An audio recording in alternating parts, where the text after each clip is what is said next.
Bismillahirrahmanirrahim. Alhamdulillah wassalatu wassalamu ala Rasulillah wa ala alihi wa ashabihi wa man tabi'ahu wa nasarahu wa wala la hawla wa la quwwata illa billah amma ba'du.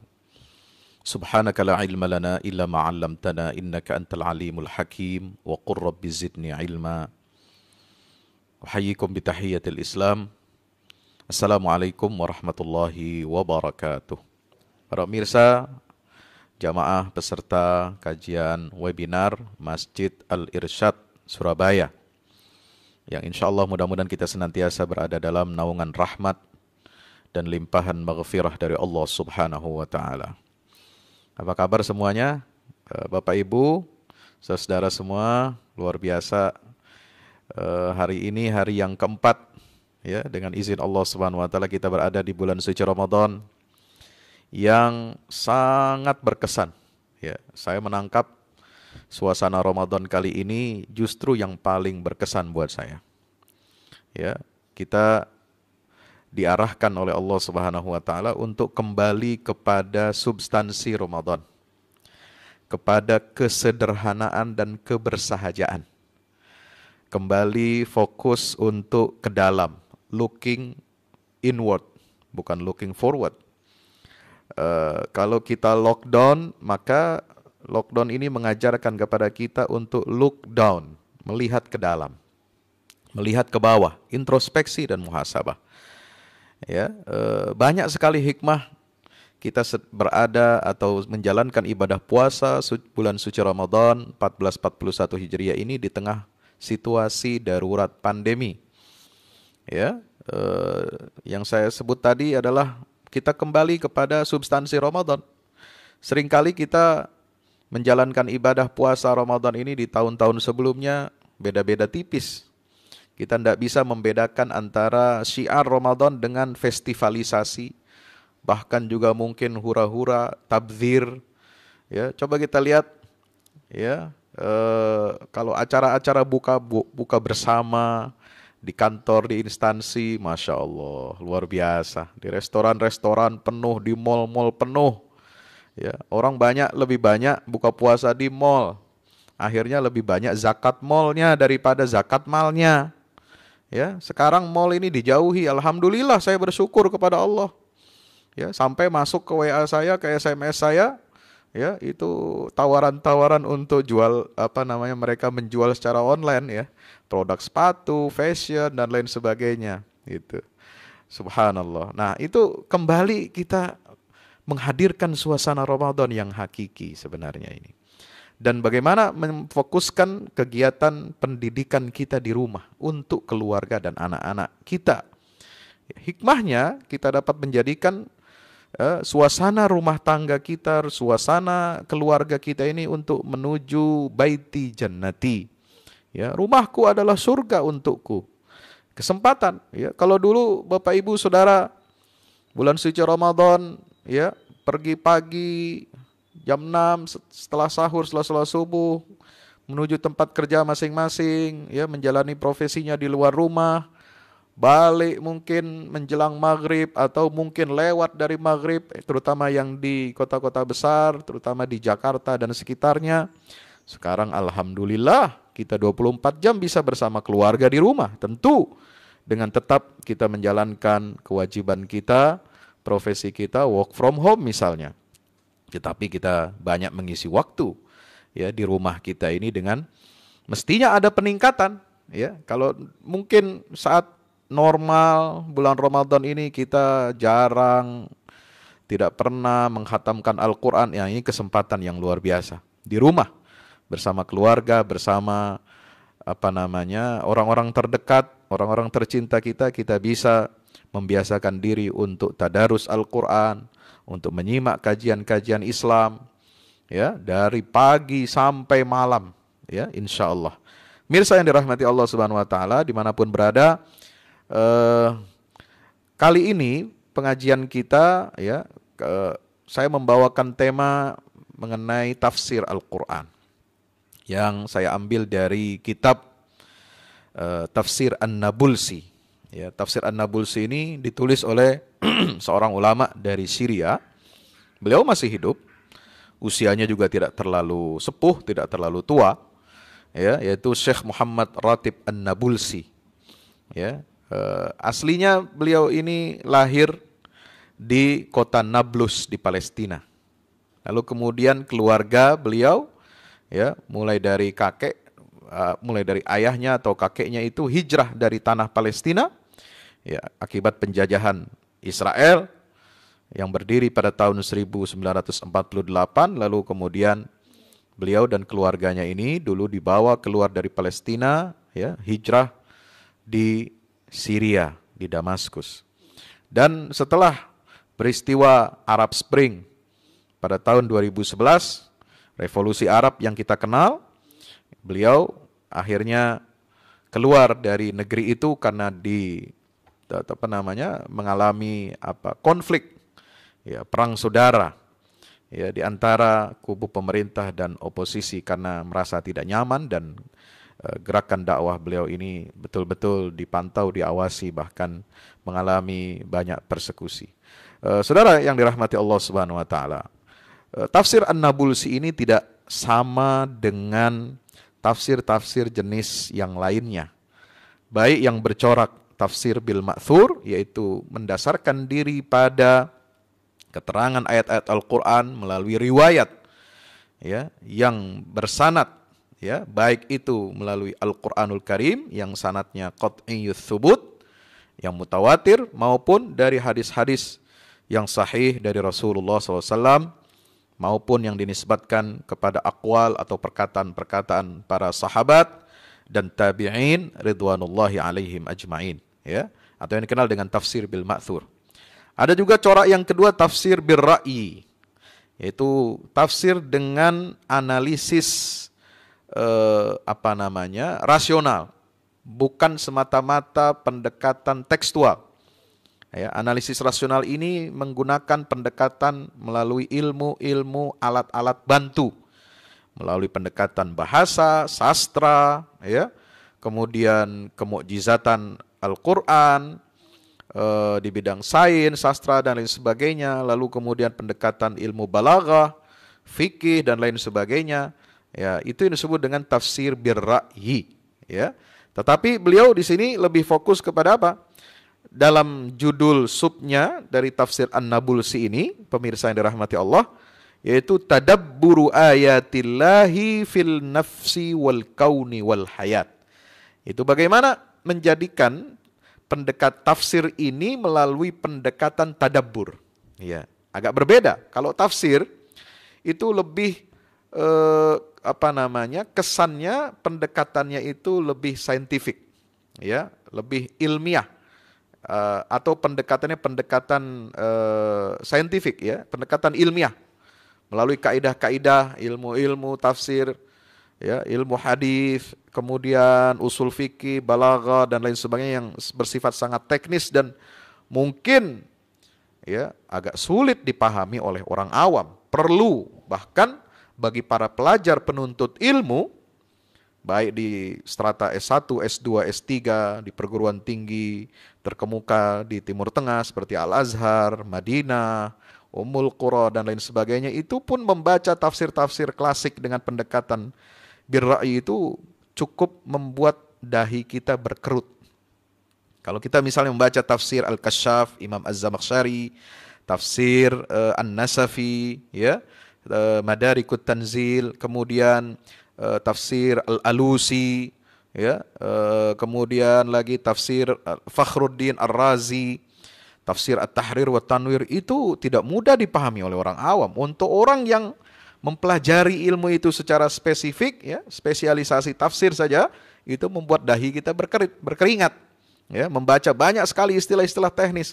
Nah, itu pendekatan tafsir, ya. Sementara tadabbur ini lebih kepada operasionalisasi. Hasil daripada pendekatan tafsir itu, ya, pendekatan tafsirnya tidak terlalu ditonjolkan, tetapi hasil daripada perenungan, perasan daripada konsep, teori-teori, ilmu-ilmu alat bantu ini yang kemudian dioperasionalkan dalam bentuk dorongan dan motivasi untuk beramal sesuai dengan petunjuk-petunjuk ayat-ayat Al-Quran dan hadis-hadis Rasulullah Sallallahu Alaihi Wasallam.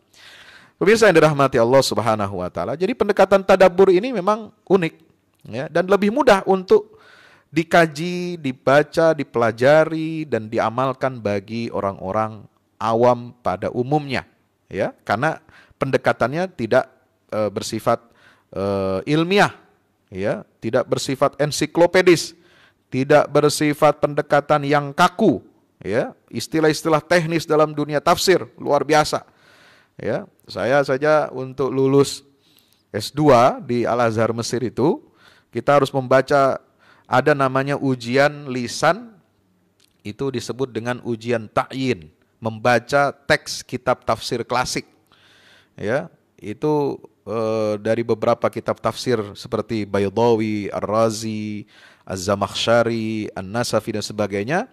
Ini padahal membaca satu ayat saja jelimetnya luar biasa, ya. Dan kita harus menjelaskan itu teknis apa dalam ilmu balaghah, ilmu fikih, usul fikih, mantiknya dan sebagainya. Sampai banyak mahasiswa-mahasiswa itu yang tidak lulus karena ujian lisan, meskipun ujian tulisannya dia sudah lulus. Jadi di Al-Azhar ini unik, ya. Satu ujian mata kuliah yang diujikan dia tidak lulus, maka tidak lulus semuanya, dianggap tidak lulus, ya. Meskipun lulus semua ujian mata kuliah tulis, tapi ujian lisan tidak lulus, semuanya juga ikut tidak lulus. Subhanallah, itu beratnya di Al-Azhar. Bapak Ibu Saudara yang dirahmati Allah Subhanahu Wa Taala, kita akan mulai mengkaji dari surah Al-Baqarah. Ya, ini saya mengambil sampel-sampel saja. Bagaimana tadabbur dalam ayat-ayat, ya, yang berkenaan dengan apa? Ayat-ayat Allah dalam jiwa. Al-kaun, kemudian alam semesta, wal hayat dan kehidupan. Jadi pendekatan yang cukup unik, ya. Kita mulai dari ciri orang-orang yang bertakwa. Dalam surat Al-Baqarah, ya, Allah mengawali surat Al-Baqarah ini sebagai rincian dari surah Al-Fatihah. Surat Al-Fatihah itu isinya apa? Ya, pujian kepada Allah, pengenalan kepada Allah, kemudian ikrar agar kita mau beribadah, menyembah dan memohon pertolongan hanya kepada Allah Subhanahu wa taala. Lalu memohon petunjuk jalan yang lurus. Ya, request jalan yang lurus. Ya, sebab kalau hidup kita ini tidak ada panduannya, tidak ada manhajnya, tidak ada tariqahnya, tidak ada siratal mustaqim, maka hidup kita ini akan tersesat jauh dari petunjuk Allah Subhanahu wa taala. Nah, petunjuk yang kita minta di dalam dalam surat Al-Fatihah itu siratal mustaqim, saudara pemirsa yang dirahmati Allah, ini dirinci di dalam surah Al-Baqarah. Karena itu surah Al-Baqarah adalah surat yang paling besar, yang paling panjang, yang paling banyak ayatnya dan paling lengkap isinya, mencakup seluruh aspek ajaran Islam.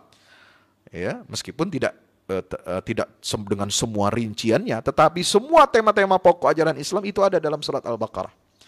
Maka Nabi SAW mendorong kita untuk banyak membaca Al-Quran. Iqra'ul Quran fa innahu ya'ti yaumal qiyamati syafi'an li ashabi. Bacalah Quran, karena Al-Quran itu nanti datang pada hari kiamat akan memberikan syafaat kepada ashabnya. Ya, bukan hanya.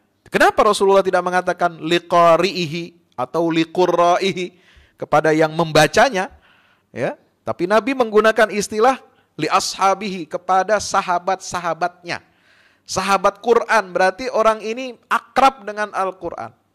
Orang itu mengakrabi dirinya dengan Al-Quranul Karim. Orang itu hidupnya, tidurnya, berjalannya, ya, duduknya, berfikirnya, melihatnya, itu semua dengan kacamata Al-Quran. Itulah Ashabul Quran, subhanallah. Mirsa yang dirahmati Allah. Lalu setelah itu Nabi mengatakan apa? Iqra'uz Zahrawain. Ya, bacalah 2 surat yang bercahaya. Subhanallah. Itu keutamaan surah Al-Baqarah. Az-Zahrawain, surah Al-Baqarah dan surah Ali Imran. Kenapa? Karena surat Al-Baqarah ini isinya adalah rincian daripada manhaj Allah yang kita minta di dalam surah Al-Fatihah. Ihdinas siratal mustaqim. Nah, kemudian surat Al-Baqarah ini Bapak Ibu yang dirahmati Allah Subhanahu wa taala, dibagi menjadi beberapa bagian. Ya, kalau kita buka, kita bedah anatomi surat Al-Baqarah itu, ya, kita akan melihat ada muqaddimahnya, lalu ada isinya dan penutupnya.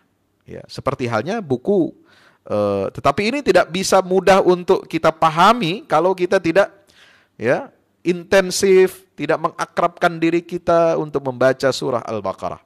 Pembukaan surat Al-Baqarah adalah penegasan tentang kategorisasi manusia dalam interaksinya terhadap Al-Quran. Pertama adalah orang-orang al-muttaqin, orang bertakwa. Yang kedua adalah kafirun, orang-orang kafir. Dan yang ketiga adalah al-munafiqun, orang-orang yang secara lahiriah mengaku dirinya sebagai orang beriman, tetapi hatinya, tindakannya, cara berfikirnya memusuhi Islam, bertolak belakang dengan iman dan Islam, dan dia lebih mendukung gerakan orang-orang kafir untuk menghancurkan Islam. Dan bisa dikatakan kaum kufar dan munafikin ini berkolaborasi. Yang secara nyata berada di hadapan kita adalah kaum kafirin, dan yang berada di dalam barisan kita, yang memusuhi kita dan menikam dari belakang, itu adalah barisan kaum munafikin. Maka itu Allah Subhanahu wa taala sejak awal mewanti-wanti kita di dalam surat Al-Baqarah ini. Nah, kita lihat bagaimana ciri orang yang bertakwa. Ya, apalagi kita berpuasa ini, pemirsa yang dirahmati Allah, tujuannya adalah apa? La'allakum tattaqun, agar kalian bertakwa kepada Allah Subhanahu wa taala.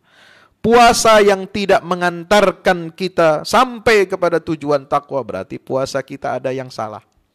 Kita harus introspeksi, kita harus melihat ke dalam, looking inward, ya, look down, lihat ke dalam diri kita, bagaimana, apakah kita ini puasa kita sudah mengantarkan kita kepada takwa atau belum. Ya. Nah, bagaimana caranya kita bertakwa? Lihat ciri-cirinya. A'udzubillahi minasyaitonirrajim. Bismillahirrahmanirrahim. Alif lam mim. Dzalikal kitabu la raiba fihi hudan lil muttaqin. Kitab petunjuk dan pedoman untuk orang-orang bertakwa itu adalah Al-Qur'an. Ya. Berarti apa?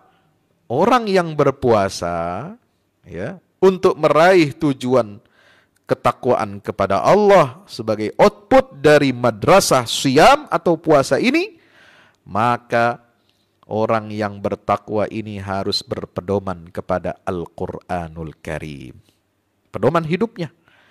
Maka wajar Allah Subhanahu wa taala menurunkan Al-Quran itu di bulan suci Ramadan. Ya. Dan kita diwajibkan oleh Allah berpuasa di bulan suci Ramadan ini adalah dalam rangka kita mensyukuri nikmat turunnya Al-Quranul Karim. Ya. Jadi puasa dan Quran ini, ya, dua hal yang tidak bisa kita pisahkan. Kalau puasa saja tidak baca Quran, tidak berinteraksi dengan Quran, jauh dari petunjuk Al-Quran, maka puasa kita bisa dikatakan, ya, minus nilainya. Maka itu orang yang berpuasa, dia harus senantiasa menjadikan Quran ini sebagai apa? Sebagai hudan linnas wa bayyinatin minal huda wal furqan. Sebagaimana ditegaskan dalam surah Al-Baqarah ayat 185. Syahrul Ramadan alladzi unzila fihi al-Qur'anu hudan linnas wa bayyinatin minal huda wal furqan. Ya. Jadi alasan Allah turunkan Al-Quran ini di bulan suci Ramadan, itulah yang menyebabkan kita wajib berpuasa di bulan suci Ramadan itu. Kalau Quran turunnya bukan di bulan Ramadan, Bapak Ibu sekalian, barangkali kita puasa bukan di bulan Ramadan. Kalau Quran turunnya di bulan Muharram, Allah pastikan wajib berpuasa kita di bulan Muharram. Kalau Quran Allah turunkan, ya, di bulan misalnya Rabiul Akhir, maka kita juga pasti diwajibkan puasa di bulan Rabiul Akhir itu. Dan Allah memilih bulan Ramadan sebagai bulan diturunkannya Al-Quran. Subhanallah, itulah merupakan rahasia dari Allah Subhanahu wa taala. Maka kemudian kita diwajibkan berpuasa untuk apa? Mengingat, mensyukuri nikmat turunnya Al-Quran kepada kita sebagai petunjuk bagi orang-orang yang bertakwa. Nah, Ciri orang yang bertakwa yang pertama adalah alladzina yu'minuna bil ghaib wa yuqimunas shalah wa mimma razaqnahum yunfiqun. Nah, apa kata penulis tafsir An-Nabulsi? Ya, tadabbur ayatillah fin nafsi wal kauni wal hayat. Ihda akbari sifati haula'il muttaqin annahum yu'minuna bil ghaib. Salah satu ciri utama, ya, sifat orang-orang yang bertakwa itu adalah mereka beriman kepada yang gaib. Pertanyaannya, famal ghaib? Apa itu al-ghaib? Apa itu perkara yang gaib? Hunaka alamus syuhud wa hunaka alamul ghaib. Ada alam yang nyata yang kita saksikan, alam fisika, ya. Dan di sana ada lagi apa? Alamul ghaib, alam gaib yang tidak nyata, yang metafisika, ya. Artinya metafisik itu berada di atas atau menembus sesuatu yang bersifat fisik, itu metafisik. Ya. Fa'alamus syuhud ma tusyahid wa ma tasma' bihi wa ma tashummuhu wa ma tuhissu bihi wa ma tara wa ma tatadzawwaqu. Alam fisik yang nyata itu adalah sesuatu yang bisa kita saksikan, bisa kita dengar, bisa kita cium rasanya, bisa kita raba, bisa kita lihat, ya, dan bisa dicicipi, ya, subhanallah. Wa ma tatadzawwaq. Fal asya' allati tajassadat laha jurbun walaha waznun walaha syaklun walaha launun walaha raihah walaha malmasun walaha hayyizun walaha tulun walaha ardun walaha irtifa'. Ya, segala sesuatu yang berwujud, ya, yang ada wujudnya, ada jasadnya, secara jasmaniah itu ada apa? Ada bentuknya, ada beratnya, ya, ada warnanya, ada baunya, ada rabaannya, ada ruangnya, ada tempatnya, ada tinggi, panjang, lebar. Sekarang kan ada istilah, ya, panjang kali lebar kali tinggi, ya, itu untuk isi volume, ya, subhanallah. Ya, ada dalam lagi. Makanya kalau ada istilah, ya, memuji kepada Allah Subhanahu wa taala setinggi-tingginya, sedalam-dalamnya, selebar-lebarnya. Kira-kira begitu. Itu untuk mengingatkan kita kepada 3 matra angkatan bersenjata barangkali, ya. Ya, ada angkatan laut sedalam-dalamnya, ya, angkatan udara setinggi-tingginya mengudara. Ya, angkatan darat selebar-lebarnya. Ya, kira-kira begitu. Nah, Bapak Ibu yang dirahmati Allah Subhanahu wa taala, itu adalah perkara yang apa? Mahsusat, hissiyah, yang fisik, ya. Ma'rifat wal hawasul khams. Cara kita mengenalinya itu adalah dengan apa? Dengan menggunakan 5 panca indera kita. Ya. Fal ma'lumatul lati ta'tina an tariqil hawasil khamsi ya alamus syuhud. Maka informasi-informasi, pengetahuan-pengetahuan yang sampai kepada kita melalui panca indera itu, itulah yang disebut dengan alam yang disaksikan. Ya. Bapak Ibu yang dirahmati Allah Subhanahu wa taala. Di sini kita lanjutkan, kita lewat, tidak semua saya baca karena waktu juga tidak memungkinkan. Maka pertanyaannya lagi, fama alamul ghaib? Apa itu alam ghaib? Al ghaibu kullu syai'in ghaba an hawasina. Perkara yang gaib itu adalah segala sesuatu yang tidak nampak atau yang tersembunyi dari panca indera kita.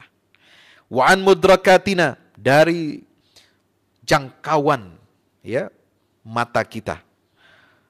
Yu'minul hayawan bihawasihi. Kalau hewan, ya, dia bisa merasakan itu dengan panca inderanya. Ya, hewan itu. Ciri hewan, dia melihat dengan matanya. Dia mendengar dengan telinganya. Bahkan penglihatan hewan, sebagian hewan itu lebih tajam dari manusia. Ya, mata elang, ya, penciuman anjing, ya, itu lebih tajam dari manusia. Ya, penciuman kita tidak bisa meraba. Ya, kalau ada orang di depan kita datang ke rumah kita, kita tidak tahu ini orang baik atau orang buruk, orang jahat. Tapi anjing lebih paham dari kita. Dia bisa merasakan auranya, dia bisa cium ketajamannya. Orang ini bawa alat senjata, orang ini bawa heroin, dia tahu, dia bisa cek. Kalau anjing yang sudah terlatih itu, ya, dia dibuka kap mobil kita, dibuka itu dia bisa lacak. Kita kalah oleh hewan, ya. Penglihatan kita ini kalah oleh elang, ya. Elang itu dari jarak sekian ratus meter, sekian kilometer dia sudah tahu, dia bisa mengindra dan sudah mentarget mangsanya. Subhanallah. Jadi kalau yang kita banggakan dari panca indera ini apa? Ya. Jangkauan mata kita ini hanya berapa meter? Ya, coba kita lihat misalnya jangkauan sesuatu yang disebut bisa dilihat untuk ukuran pesawat ini bisa landing, ya, itu berapa kilometer? Ya, itulah sejauh mata memandang itu. Itu pun dengan alat, dengan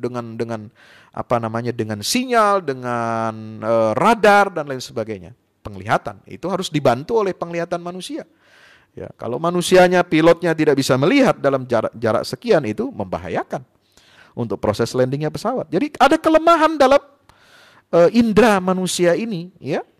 Maka hewan bisa lebih hebat daripada kita kalau soal panca indera. Wa ammal insan fahuwa mukarramun. Nah, manusia itu lebih hebat, lebih tinggi daripada hewan, ya, dan dia dimuliakan oleh Allah Subhanahu wa taala sebagaimana dalam ayat surah Al-Isra ayat 70, ya, walaqad karramna bani Adam wa hamalnahum fil barri wal bahri wa razaqnahum minat thayyibat wa faddalnahum ala katsirin mimman khalaqna tafdila. Ya, kami telah muliakan anak-anak Adam. Ya, dan kami tinggikan mereka. Kami tundukkan semua apa yang di daratan dan di lautan untuk kemaslahatan anak-anak Adam itu. Coba bayangkan, kita makan dari tumbuh-tumbuhan, dari hewan. Ya, hewan ternak itu sudah dijinakkan oleh Allah Subhanahu wa taala. Kalau hewan-hewan ternak itu, ya, tidak dijinakkan oleh Allah, tidak ditaskhir oleh Allah untuk kita makan, mereka akan berontak. Tiap hari disembelih ayam, jutaan ayam di dunia ini disembelih untuk makan konsumsi manusia. Jutaan kambing, sapi, ya, kemudian angsa, ya, disembelih, dipotong, dia rela, bersedia dipotong, tidak melakukan revolusi binatang misalnya, ya, melawan kehendak manusia. Alhamdulillah kita masih bisa hidup. Subhanallah, dengan memakan protein-protein nabat hewani itu, ya. Ada hewan yang memang tabiatnya bukan untuk ditaskhir bagi manusia. Ya, seperti apa? Binatang buas. Ya, anjing, ya, ular, binatang melata itu, kelelawar. Makanya sekarang ada penyakit. Ya, penyakit COVID itu dimulai dari apa? Dari penularan genetika yang dihasilkan dari makanan konsumsi binatang-binatang liar. Saudara, ini menentang sunnatullah. Ya. Hewan-hewan itu bukan diciptakan untuk dimakan oleh manusia, tetapi manusia melanggar itu. Sehingga apa yang terjadi? Ya, menyebarkan penyakit dan membuat repot seluruh dunia ini. Subhanallah, ya. Maka kembalilah kepada fitrahnya manusia. Makan dari sesuatu yang sudah ditetapkan oleh pemilik alam raya ini, pencipta manusia, Allah Jalla Jalaluh. Kita makan dari apa yang dihalalkan oleh Allah Subhanahu wa taala. Nah, ini kesempatan bagi kita, pemirsa yang dirahmati Allah, untuk mendakwahkan Islam. Ya, sekarang mata orang terbuka. Bagaimana Islam ini begitu bersihnya, Islam ini begitu teraturnya, Islam ini begitu rapinya. Ya, meskipun banyak kekurangan-kekurangan dalam praktek keseharian kaum muslimin, banyak yang terbelakang, banyak yang miskin, tetapi Allah bekali Islam ini dengan ajaran yang universal, ajaran yang kalau dilihat secara objektif, bukan dilihat secara subjektif, melihat perilaku orang Islam yang terbelakang, yang kolot, yang tidak maju, ya. Niscaya banyak orang yang makin menjauh dari agama Islam. Tetapi Allah Subhanahu wa taala bekali Islam ini menjadi risalah yang khalidah, risalah yang akan terus eksis dan kekal sampai hari kiamat. Dibekali dengan apa? Unsur ajaran Islam itu sesuai dengan fitrah manusia. Dan Allah jadikan manusia ini apa? Berakal. Nah, maka itu apa di sini? Fal insanu mukarramun. A'tahu Allahu quwwatan idrakiyah tazidu ala hawasihil khams. Allah memberikan manusia ini, ya, kekuatan pengetahuan yang melebihi tingkatan panca indera. Apa itu? Akal. Subhanallah. Ya, wa ala mudrakatil hissiyah. Ya, melebihi kekuatan itu, melebihi apa? Jangkauan fisika, jangkauan apa yang bisa kita rasakan dan bisa kita lihat. Yaitu apa? A'tahullahu aqlan. Allah memberi manusia itu akal. Allah karuniakan akal. Ya, subhanallah. Fabil aqli tu'minu bil ghaib. Nah, maka dengan media akal, ya, manusia kita ini bisa percaya kepada sesuatu yang gaib, yaitu wa ma ghaba anka tudrikuhu bi aqlik. Apa yang tidak bisa Anda lihat, yang tidak bisa Anda indra, ya, Anda bisa merasakannya dengan akal kita. Subhanallah. Qad tamshi fi tariqin turabi. Nah, di sini beliau memberikan ilustrasi contoh. Misalnya, ya, saudara jalan, ya, di tempat tanah yang becek, ya, tanah belum aspal gitu ya, kira-kira seperti itu. Juga belum ada konblok misalnya, ya, seperti di komplek-komplek perumahan. Dia jalan kampung lah kira-kira. Jalan kampung ini, ya, becek. Kita bisa, meskipun kita tidak melihat ada orang yang lewat di situ, atau ada binatang yang lewat di situ, ya, kita bisa melihat di situ jejak bekas telapak kaki, ya kan? Padahal kita tidak melihat manusianya. Oh, kita bisa mengatakan ini bekas orang lewat ini di sini. Ada bekas di tanah itu, ya, yang becek, ya. Hatta bekas jejak kaki angsa, hewan, ya, kuda, kita bisa tahu. Oh, di sini bekas ada jalan ini tadi sudah dilewati ini oleh hewan ini, oleh manusia dan sebagainya. Misalnya lagi ada di situ kita melihat bekas apa? Bekas roda. Roda, ada mobil yang agak lebar, bisa tahu. Oh, tadi di sini ada bekas mobil lewat. Ada roda yang lebih kecil lagi, motor misalnya lewat. Kita tahu, oh, ini bekas jalan motor. Ada lagi ukuran diameter bekas rodanya itu lebih kecil. Oh, ini bekas sepeda, ya. Padahal kita tidak menyaksikan, ya. Sepi misalnya pada saat itu, tidak ada orang lewat, tidak ada motor, mobil, ya, lewat. Tapi kita bisa dengan akal kita mengambil kesimpulan, oh, ini bekas jalan tadi dilalui oleh mobil, motor, ya, sepeda, hewan dan lain sebagainya. Itulah fungsi akal. Meskipun kita tidak melihatnya. Ya, tidak melihat itu kejadian pada saat kendaraan-kendaraan itu melintas, kita tidak melihatnya. Nah, tapi kita bisa mengambil kesimpulan dari apa? Akal kita. Bapak yang dirahmati Allah Subhanahu wa taala. Maka di sini dengan akal fa'an tariqil aqli aiqanta anna hunaka sayyaratan marrat. Ya. Dengan perantara akal kita mendapat mengambil kesimpulan bahwa, ya, kita bisa meyakini sampai kepada keyakinan bahwasanya ada mobil yang sudah lewat. Seperti halnya apa? Ketika ditanya seorang Arab Badui, ya, seorang Arab Badui ini ditanya oleh seorang alim, bima ta'rifu rabbak? Dengan cara apa kamu mengenal Tuhanmu? Ya, orang Arab Badui ini menjawab, ya, dengan jawaban yang lugas sederhana, ya. Al-ba'rah tadullu 'alal ba'ir. Saudara tahu al-ba'rah? Ya, itu kotoran. Ya, kotoran sapi. Itu menunjukkan apa? Pasti ada sapi yang lewat, ya enggak? Kalau ada kotoran sapi, ya, enggak mungkin lewat sapi kemudian kita mengatakan tidak ini kotorannya kotoran yang lain, ya. Al-ba'rah tadullu 'alal ba'ir. Ya, kotoran unta. Oh, di sini bekas unta lewat.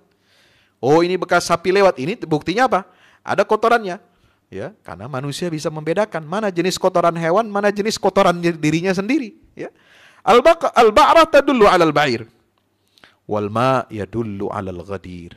Air juga menunjukkan di situ ada oase, ya. Ada oase. Oh, ini ada bekas jejak-jejak sisa air yang tumpah, yang menetes ketika dibawa oleh orang dari tengah gurun pasir. Di situ ada oase, orang ngambil air di situ. Al-ma' yadullu 'alal ghadir. Nah, tetesan air yang sedikit itu menunjukkan, oh di tengah padang pasir ini ada oasenya ternyata. Afasama'un dhatu abraj wa ardun dhatu fijaj ala tadullani 'alal hakimil khabir. Nah, di situ Arab Badui ini mengatakan, apakah langit yang memiliki bintang-bintang, ya, ardun dhatu fijaj, bumi yang memiliki tekstur, gunung-gunung, lembah-lembah, ngarai-ngarai, sungai-sungai, samudra-samudra, ya, apakah kita tidak bisa menyatakan bahwasanya ala tadullani 'alal hakimil khabir?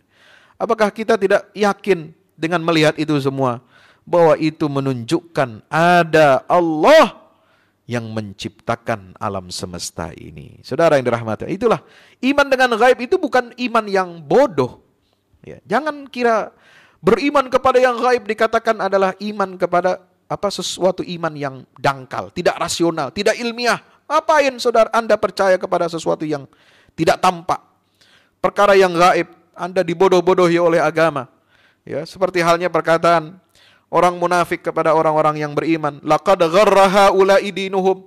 Kenapa orang Islam itu mau berjuang, berjihad, berpeluh keringat, bersimbah darah, mati dia? Kata orang-orang munafik, laqad gharra haula'i dinuhum. Sungguh mereka telah ditipu oleh agamanya Muhammad, oleh Islam ini. Ngapain dia susah-susah? Hidup ini tenang-tenang sajalah. Ya, enak saja tinggal di rumah, bekerja saja, ndak usah mikiri agama, ndak usah mikiri jihad di jalan Allah. Ya, maka itu sifat orang munafik. Mereka tidak bisa melihat yang gaib. Mereka tidak percaya kepada surga dan neraka. Tidak percaya kepada adanya hari pembalasan. Bahkan lebih daripada itu, tidak percaya ada Allah Subhanahu wa taala. Padahal tanda-tanda di sekelilingnya, bahkan tanda-tanda di dalam dirinya, sanurihim ayatina fil afaqi wa fi anfusihim hatta yatabayyana lahum annahul haq. Ya, saudara yang dirahmati Allah, Allah telah berikan, tunjukkan kepada kita tanda-tanda kebesarannya. Ya, tidak usah jauh-jauh. Di dalam diri kita, fi anfusihim. Ya, di dalam diri kita ini semua banyak tanda-tanda kebesaran Allah Subhanahu wa taala. Wa fi anfusikum afala tubsirun. Tanda-tanda kebesaran Allah itu ada dalam diri kita. Kenapa kalian tidak bisa lihat? Jangan kita melihat, ya, semut di seberang lautan nampak, gajah di depan hidung kita tidak tampak. Nah, na'udzubillah min zalik. Ya, bagaimana Allah membuat kita ini bisa bernapas, paru-paru kita bekerja dengan baik, jantung kita bekerja memompa, ya, hati kita bekerja, liver kita, subhanallah, saraf-saraf kita tidak ada gangguan. Coba kalau saudara kena saraf kejepit, masya Allah, susahnya hidup ini. Saudara kena diabetes tiap hari, harus minum obat mengendalikan, ya, insulin, supaya mengendalikan kadar gula di dalam tubuh kita. Itu harus kita syukuri nikmat dari Allah Subhanahu wa taala. Ya, bagaimana mata kita ini bisa melihat, pendengaran kita bisa mendengar dengan normal, ya, akal kita bisa berpikir dengan baik. Ini harus kita pergunakan. Sanurihim ayatina fil afaqi wa fi anfusihim. Ya, di alam semesta ini bisa kita lihat semuanya. Subhanallah. Ya, pemirsa yang dirahmati Allah Subhanahu wa taala, maka itu iman kepada yang gaib ini mencakup seluruh rukun iman yang 6 itu. Iman kepada Allah gaib. Malaikat perkara yang gaib, ya. Iman kepada Rasul, ya, termasuk perkara gaib. Kenapa? Karena kita tidak menyaksikan Rasulullah, para nabi-nabi dan rasul sebelum Nabi Muhammad itu hidupnya bagaimana, mukjizatnya seperti apa. Hanya melalui kabar yang betul-betul dijamin kebenarannya kita bisa percaya kepada adanya Rasul, adanya risalah dan para nabi Rasul sepanjang sejarah manusia ini. Yaitu melalui apa? Al-Quranul Karim. Kabar yang dijamin keotentikan dan kebenarannya dari Allah Subhanahu wa taala. Innahu latanzilu rabbil alamin. Nazala bihir ruhul amin dalam surat Asy-Syu'ara. Ala qalbika litakuna minal mundzirin bilisanin arabiyyin mubin. Kita percaya itu. Itu yang menunjukkan kita kepada yang gaib.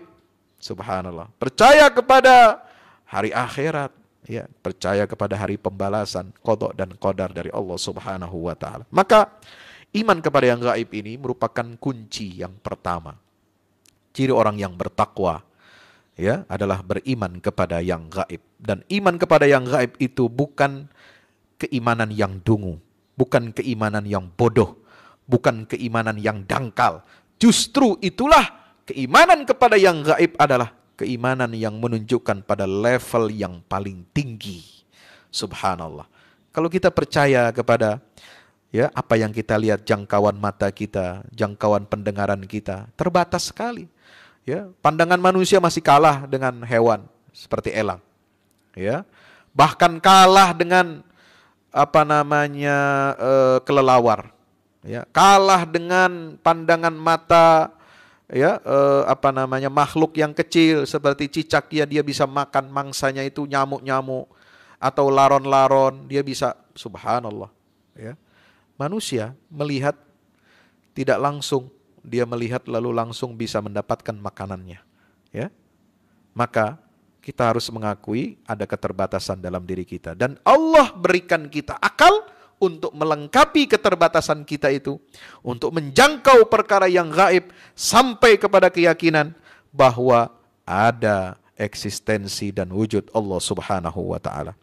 Allah Azza wa Jalla la tudrikul absar. Allah itu tidak bisa dijangkau dengan mata kepala kita. Jalla jalaluhu ghaibun anka. Allah itu perkara yang gaib dari kita. Lakinnal kauna kullahu min atharihi. Tapi alam semesta ini semua apa? Merupakan jejaknya Allah. Ya, Allah meninggalkan jejak, bekas-bekas perbuatannya, af'alnya. Ya, dari af'alul khalq, penciptaan. Allah ciptakan lautan, samudra, ngarai, lembah, gunung-gunung yang indah, hamparan padang pasir, ya, padang sauna yang mempesona. Kemudian flora, fauna, subhanallah. Ya, kemudian semakin didalami lapisan bumi ini semakin menakjubkan, semakin didalami oleh para astronom, ahli astronomi. Dia melihat antariksa itu semakin menakjubkan lagi. Subhanallah, dan tidak ada habis-habisnya. Ya, maka itu kalau diibaratkan dengan apa? Dengan tinta. Ya, dengan tinta. Al-Quran mengatakan, ya, dalam akhir surat Al-Kahfi itu apa? Ya, Allah membuat ini lana fidat kalimatullah. Itu subhanallah ya. Allah membuat kalimat-kalimat di alam semesta ini itu tidak akan habis-habisnya. Ya, lautan semua itu merupakan perwujudan dari af'al Allah Subhanahu wa taala. Fa an tariqil aqli idza amaltahu tata'arraf ila Allah azza wa jalla bihadhil makhluqat. Dengan perantara akal, kalau kita gunakan dengan sebaik-baiknya, maka Anda akan mengenal Allah melalui makhluk-makhluk itu. Hadza alamul ghaib. Ini alam yang gaib, ya. Baik, kita lanjutkan di halaman berikutnya. Fakullu ma fil kauni yantiqu biwujudillah. Segala sesuatu yang ada di alam ini berbicara, ya, seolah-olah berbicara tentang keberadaan Allah. Wa kullu ma fil kauni yantiqu biwahdaniyatillah. Semua yang ada di alam semesta ini seolah berbicara tentang keesaan Allah. Wa kullu ma fil kauni yantiqu bikamalillah. Semua yang ada di alam ini seolah berbicara tentang kesempurnaannya Allah. Wa kullu ma fil kauni yantiqu birahmatillah. Semua yang di alam ini berbicara tentang rahmat kasih sayangnya Allah. Wa yantiqu bilutfillah. Berbicara tentang kelembutannya Allah. Bagaimana lembutnya Allah, saudara. Kita masih janin, masih dalam rahim ibu kita, ya, Allah sudah berikan rezeki kepada kita. Betapa tidak lembutnya Allah Subhanahu wa taala itu. Lembut, maha lembutnya Allah. Ya, dijaganya kita di ruang rahim yang kokoh, padahal dia kelihatannya itu sangat rapuh. Ya, sangat rapuh kelihatannya. Sampai ya, kalau istri kita hamil, mengandung anak, ya, calon anak kita itu kelihatan dia lemas, ya. Kelihatannya rahim itu lemah, rapuh, tapi dibuat sedemikian rupa menjadi kokoh oleh Allah Subhanahu wa taala. Rahim itu, subhanallah, dengan lapisan-lapisan yang luar biasa. Anak janin yang ada dalam rahim ibu itu bisa makan setiap hari, setiap waktu, setiap saat. Melalui apa? Tali plasenta yang terhubung dengan ibunya melalui tali pusat pusat ibunya. Subhanallah. Di situ dia sudah mendapatkan rezeki dari Allah. Bahkan belum lahir ke dunia sudah dijamin rezekinya oleh Allah Subhanahu wa taala. Hujan turun dari langit, ya, dengan proses yang luar biasa digambarkan di dalam Al-Qur'anul Karim. Bagaimana penguapan, bagaimana penggiringan awan, bagaimana kemudian Allah turunkan kadar air hujan itu dengan takaran-takaran yang sangat sempurna. Subhanallah. Wa yantiqu biquwwatillah, dan alam ini semua berbicara tentang kekuatan Allah, kemahakuasaan Allah Subhanahu wa taala. Wa yantiqu bi'ilmillah, berbicara dengan ilmunya Allah, tentang ilmunya Allah. Betapa ilmu Allah itu sangat luas, ya, menjangkau seluruh dimensi. Bukan lagi 3 dimensi, 4 dimensi, semua dimensi, enggak terhitung, enggak terbatas dimensi Allah Subhanahu wa taala.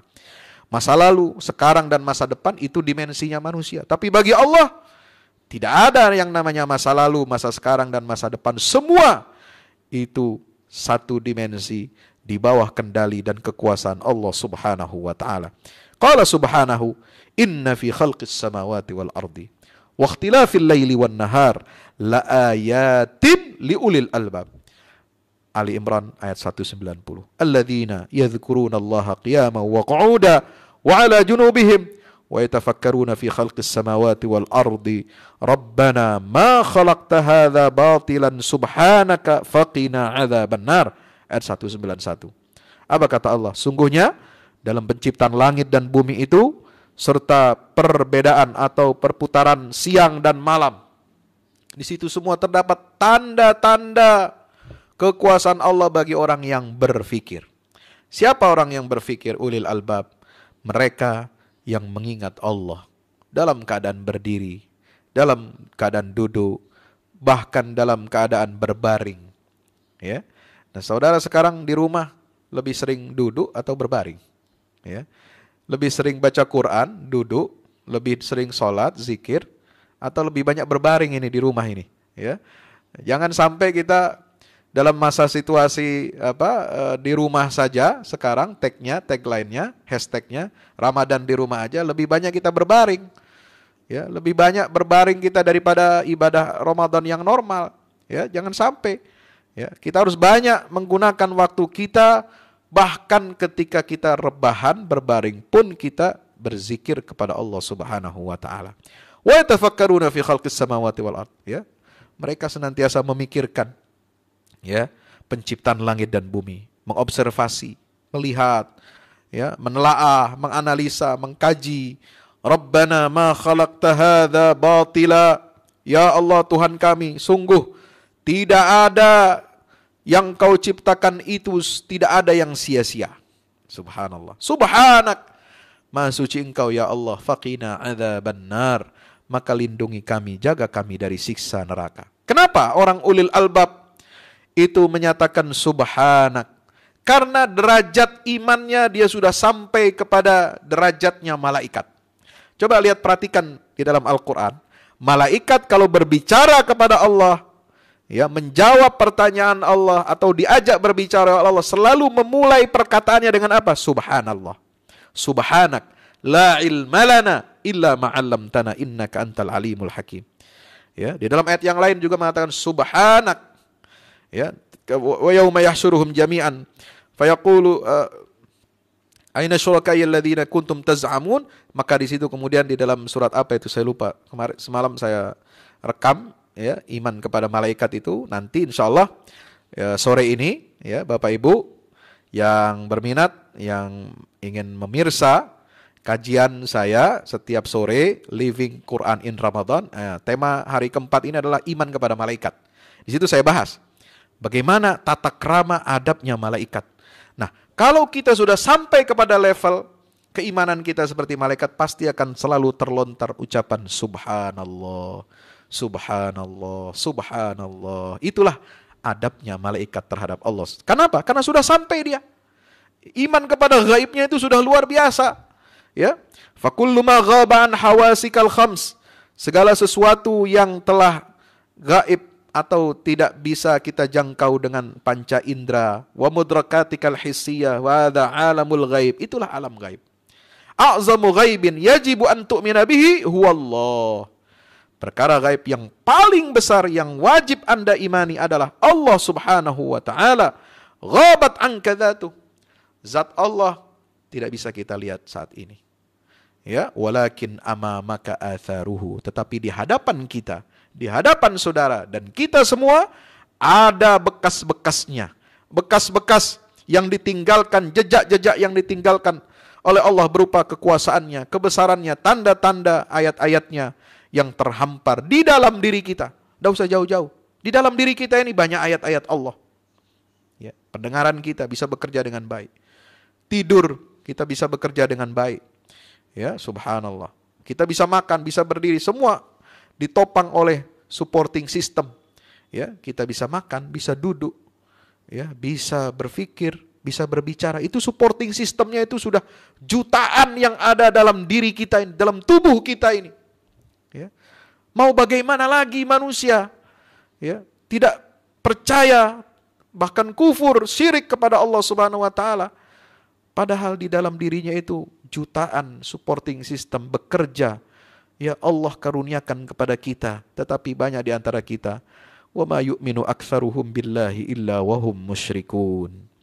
Yang beriman percaya kepada adanya Allah pun, kepada Tuhan pun dia percaya, tetapi kebanyakan manusia itu apa? Syirik, menduakan Allah. Nauzubillah min zalik. Maka Al-Quran mengatakan, inna syirka la zulmun azim. Dia sudah percaya kepada adanya Allah, kepada Tuhan, tapi dia mensyirikkan, menduakan Allah, itu perbuatan zalim yang paling besar. Ya, kalau orang kafir nggak percaya sama sekali adanya Tuhan atau ateis, itu derajatnya masih di bawah orang yang syirik. Orang syirik ini betul-betul zalim. Ya, sudah sampai dia percaya kepada adanya Tuhan, tapi dibikin Tuhan itu banyak, berbilang. Nauzubillah, tsumma nauzubillah min zalik. Ini lebih buruk lagi daripada yang ateis, saudara. Bapak Ibu yang dirahmati Allah Subhanahu wa taala. Maka itu lidzalika walakin amamaka atharuhu wal adatu hiyal aql. Nah, untuk bisa kita menyimpulkan bahwa dari jejak-jejak keesaan Allah, kekuasaan Allah yang ada di hadapan mata kita ini, adatnya atau sarananya, alatnya yang harus kita gunakan adalah akal fikiran. Maka benar di dalam Al-Quran, ya, Allah mengatakan apa? Kesalahan orang kafir adalah mereka tidak menggunakan panca indranya untuk beriman kepada Allah.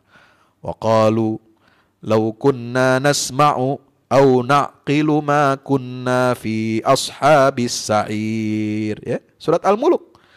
Mereka nanti orang-orang kafir itu berkata dengan penuh penyesalan di dalam neraka.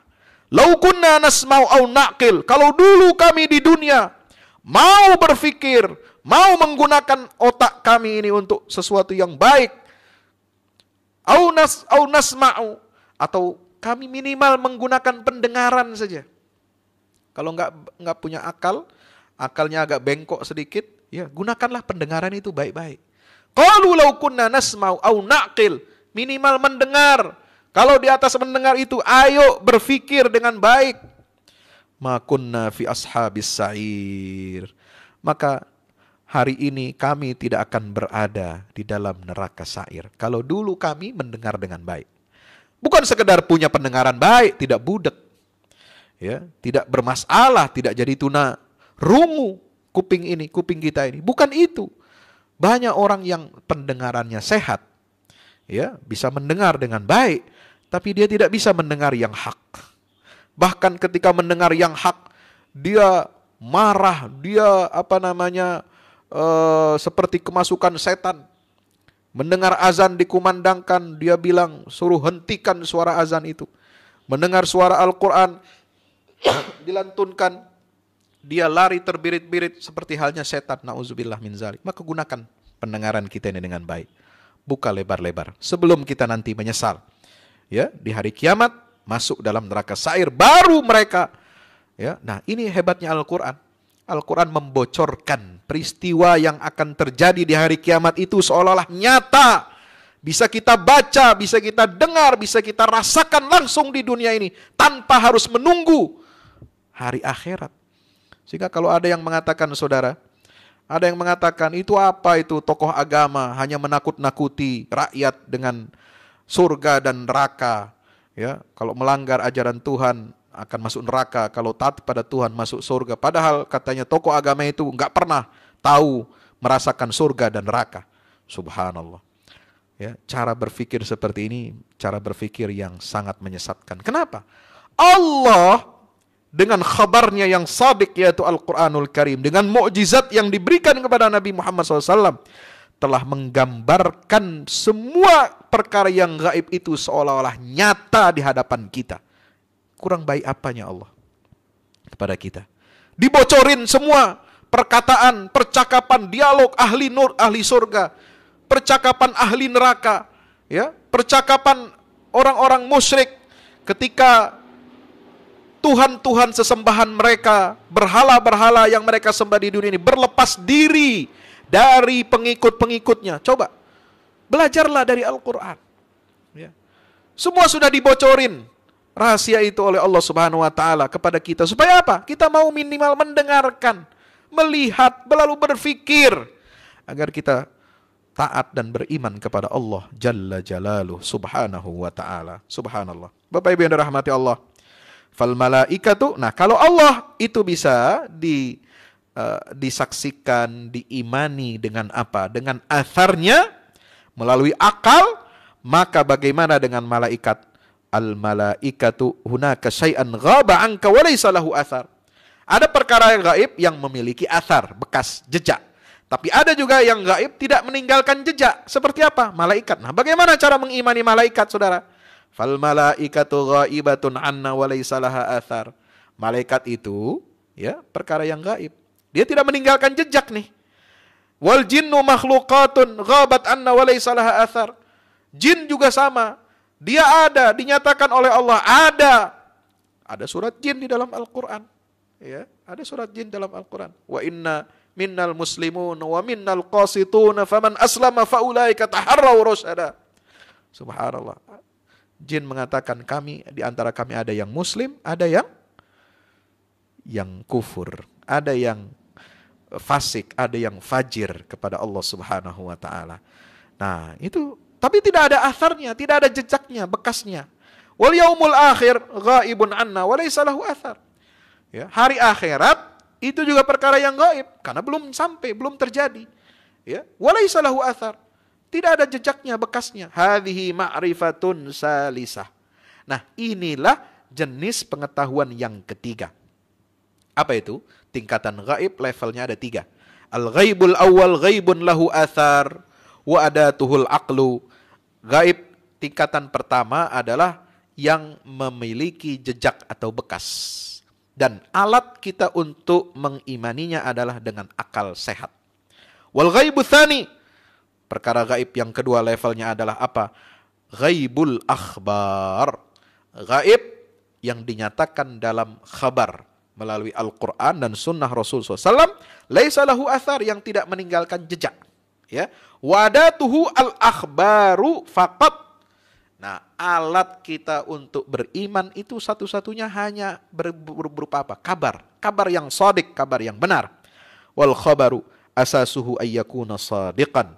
Ya, maka kabar yang jujur, yang benar itulah jenis yang perkara gaib yang wajib untuk kita imani. Saudara yang dirahmati Allah Subhanahu Wa Taala, maka Allah Taala berfirman, alimul ghaib, fala yuzhiru ala ghaibihi ahada illa man irtada mir rasul. Dalam surat Al-Jin ayat 26-27, Allah Taala berfirman, Allah itu adalah alimul ghaib, yang maha mengetahui perkara yang gaib, dan dia tidak akan menampakkan ya ala ghaibihi ahadan kepada seorang pun perkara gaib yang dirahasiakan oleh Allah Subhanahu wa taala illa man irtada mir rasul, kecuali siapa yang telah diridhoi oleh Allah untuk menerima kabar perkara yang gaib. Nah, surga, neraka, hari akhirat, ya, adanya jin, adanya malaikat, ini perkara gaib. Ya, kalau bukan Allah yang buka, yang singkap rahasia yang gaib ini kepada manusia melalui siapa? Illa man irtadha mir rasul, melalui lisan rasulnya yang mendapatkan wahyu dari Allah Subhanahu wa taala, maka manusia tidak akan dapat sampai percaya kepada keimanan hal-hal yang gaib itu. Maka satu-satunya jalan adalah dengan mengimani dan percaya kepada kebenaran Al-Qur'anul Karim. Subhanallah. Bapak Ibu yang dirahmati Allah Subhanahu wa taala, contoh misalnya ya perkara khabar. Ya. Seperti peristiwa apa? Peristiwa Ashabul Fil. Ya, peristiwa Ashabul Ukhdud. Kita enggak tahu, tidak mengalami peristiwa-peristiwa itu. Peristiwa yang dialami oleh Ashabul Kahfi. Subhanallah. Ya, enggak terbayangkan ada orang, sekelompok orang sampai tertidur 300 tahun, 309 tahun. Ya, tapi itu ya kita yakini keberadaannya, peristiwa itu. Kenapa? Karena percaya kepada Al-Qur'anul Karim. Allah yang maha mengetahui perkara yang gaib, yang menyingkap dan membocorkan rahasia yang gaib itu kepada kita yang tidak mengalami dan menyaksikan peristiwa itu. Subhanallah. Maka kita bersyukur kepada Allah. Turunnya Al-Quran ini nikmat dari Allah yang paling besar. Allah menyingkap dan membuka semua rahasia alam semesta itu dalam kitab yang bernama Al-Quranul Karim. Ya, disingkap di situ rahasia alam semesta, rahasia yang gaib. Ya, awal penciptaan manusia. Kalau kita tidak diberitahu, diberi kabar bagaimana penciptaan Adam alaihi salam, kita bingung ini dari mana manusia ini berasal. Ya, manusia ini akan semakin tersesat dengan bermacam-macam teori yang mengatakan manusia itu berevolusi asalnya dari kera. Kera dari mana? Ente aja kali yang kera. Ya. Kalau manusia dari kera, ya sudah lama kera ini musnah di muka bumi ini, semua sudah jadi manusia itu. Tapi tidak, ya subhanallah. Maka Allah luruskan keyakinan-keyakinan atau teori-teori yang dipercaya oleh manusia itu, dibantah oleh Allah Subhanahu wa taala. Itu perkara yang gaib, Saudara. Ya, penciptaan langit dan bumi kita tidak tahu. Allah yang buka rahasianya. Penciptaan manusia, Allah yang buka rahasianya. Tahapan proses penciptaan manusia bahkan ya yang kita sendiri mengalami bukan dialami lagi oleh Nabi Adam, ya, bapak pertama manusia. Ya, tapi kita sekarang hidup di sini, ya, menyaksikan ada anak lahir dari ibunya, prosesnya bagaimana, ya, secara medis memang dijelaskan, tapi Al-Quran sudah berbicara 1441 bahkan 1400 mungkin 50 tahun yang lalu. Subhanallah, ya, itulah kehebatan Al-Quranul Karim, mukjizatnya Nabi kita Muhammad SAW yang membuka semua perkara-perkara yang gaib ini.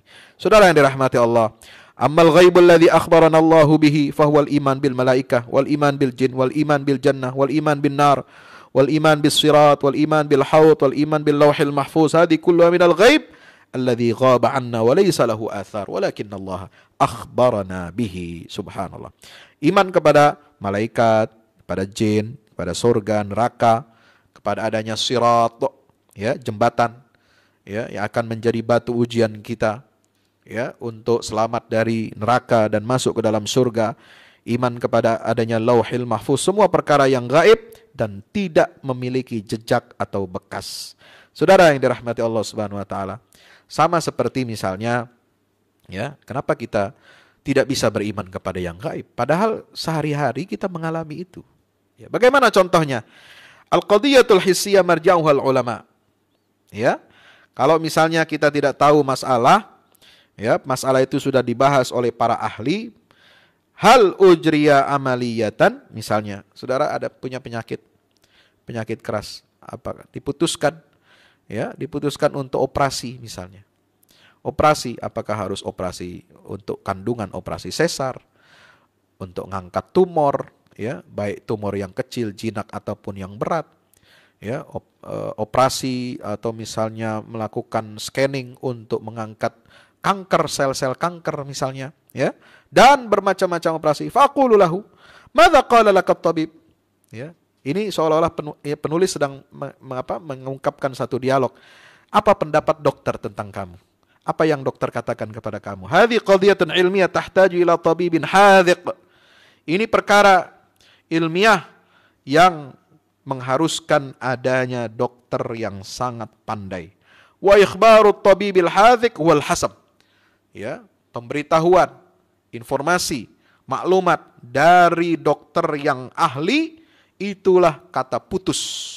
Fal qadiyatul hissiyah qadiyatun tuqasu bimaqayis. Yujad mizan hararah wa mizan dagat wa iqalil qalb wa mirnan wa dawat wa tahlilat fal umurul hissiyah laha maqayis hissiyah. Saudara yang dirahmati Allah, latar belakang pendidikan Syekh Muhammad Ratib An-Nabulsi, dia juga pernah mengenyam pendidikan kedokteran. Ya, jadi selain sebagai ulama, beliau pernah mengenyam pendidikan kedokteran. Beliau dari keluarga ulama, belajar dari kecil Al-Quran, ilmu nahwu, sharaf, balaghah, tafsir, hadis, fikih dari orang tuanya, tapi juga beliau mengenyam pendidikan formal sebagai dokter. Subhanallah. Jadi beliau tahu, ya. Makanya kalau kita lihat channel YouTube beliau, ya, itu ada Nafahat An-Nabulsi, ya, itu beliau ini ketika awal-awal isu corona merebak di seluruh dunia, ya, penyebaran virus ini, beliau sudah luar biasa. Beliau seorang dokter, seorang ahli tafsir, ya, ini sudah mengatakan sejak awal-awal, ya, ketika ditanya apa pendapat Syekh tentang corona ini, perlu tidak kita ke masjid? Saya mengikuti sunnatullah, mengikuti petunjuk ahli medis, karena mereka adalah ahlu dzikri, fas'alu ahla dzikri in kuntum la ta'lamun. Ya, saya tidak keluar ini sudah 40 hari dari rumah, tidak ke masjid, tidak mengikuti tidak mengisi kegiatan taklim yang rutin di masjid, di radio, di televisi dan sebagainya. Saya mengisolasi diri karena tahu tentang sunnatullah, saudara. Ini pentingnya kita mengetahui perkara-perkara ini, ya, dipercayakan kepada siapa? Kepada ahlinya, ya. Fatwa ulama juga harus merujuk kepada yang ahli dalam bidang medis kesehatan kalau fatwa itu berkaitan dengan kesehatan. Nah, seperti sekarang ini. Wa ammal umurul ghaibiyah, ya, di situ beliau mengatakan mengutip firman Allah surat Al-Anbiya ayat 7, fas'alu ahla dzikri in kuntum la ta'lamun. Bertanyalah kepada ahli dzikr, ya, kepada ahli ilmu jika kamu tidak tahu tentang satu perkara. Ya, orang bisa percaya kepada dokter. Kenapa? Karena dokter punya alat-alat lengkap. Dia punya alat tensi, ya, menghitung tekanan darah, ya, ada alat untuk menentukan panas tubuh, ya. Sekarang kita di mana-mana masuk, ya, masuk kompleks ini aja diperiksa nih alat termal, ya, panas tubuh kita dan lain sebagainya, ya. Kita percaya dengan hasil itu. Kenapa dengan perkara yang gaib kita tidak percaya? Fa in kana laha athar, apalagi dia memiliki jejak athar yang begitu jelas dan kita dikaruniakan oleh Allah akal fikiran.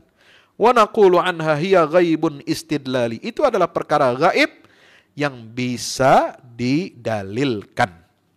Amal umurul ghaibiyah allati laisa laha athar, perkara gaib yang tidak memiliki jejak atau asar, bekas, wa samahallahu an na'rifa, dan Allah mengizinkan kita mengetahuinya, fa adatuhal akhbar, maka alat bagi kita mengetahui, mempercayai itu semua adalah akhbar, dari kabar-kabar yang shadiq. Fa hunaka ghaibun ista'tharallahu bih, fa ayyu qadiyatin fid din yajibu an ta'rifa huwiyata aminan naw'il mahsus amil ma'qul amil ikhbari. Nah, di situ nanti ada 3 jenis. Apakah kita percaya kepada sesuatu yang diindra, atau yang dirasionalkan oleh akal, atau melalui kabar yang gaib. Saudara yang dirahmati oleh Allah Subhanahu wa taala. Terakhir, apa urgensinya? Apa nilainya dari perkara iman kepada yang gaib ini? Idza amanta anna li hadzal kauni khaliqan. Jika saudara percaya bahwasanya alam semesta ini ada penciptanya. Amanta anna li hadzal kauni musayyiran. Ya, maka saudara akan percaya bahwasanya alam semesta ini ada yang menggerakkannya. Amanta anna li hadzal kauni murabbiyan. Ya, berarti Anda percaya bahwasanya alam semesta ini ada pengaturnya. Ya, ada pengaturnya, ada murabbinya, ada musayyirnya. Amanta anna hadzal khaliqa azim. Maka saudara akan sampai kepada keyakinan iman bahwasanya Sang Pencipta ini adalah Zat yang maha besar, maha agung. Subhanallah. Fama qimatu hadzal iman idza lam tattasil bihi. Apa nilai iman saudara itu jika saudara tidak berhubungan, tidak connect dengan Allah Subhanahu wa taala? In kuntu akadu amutu atshan wa alimtu anna hunaka ma'an 'azban baridan sa'ighan fama qimatu hadzal ma'i lam ataharrak ilaihi. Jika saya sudah hampir mati kehausan dan saya tahu di sana ada air yang segar, dingin dan menyejukkan, fama qimatu hadzal ma'. Pertanyaannya, apa harga nilai air itu kalau saya sendiri tidak bergerak untuk sampai ke air itu? Ya. Al-imanun nazari la qimata lahu abadan. Iman teoritis, iman yang hanya ada di buku, di kertas, dipelajari dalam teori-teori, tidak ada nilainya sama sekali.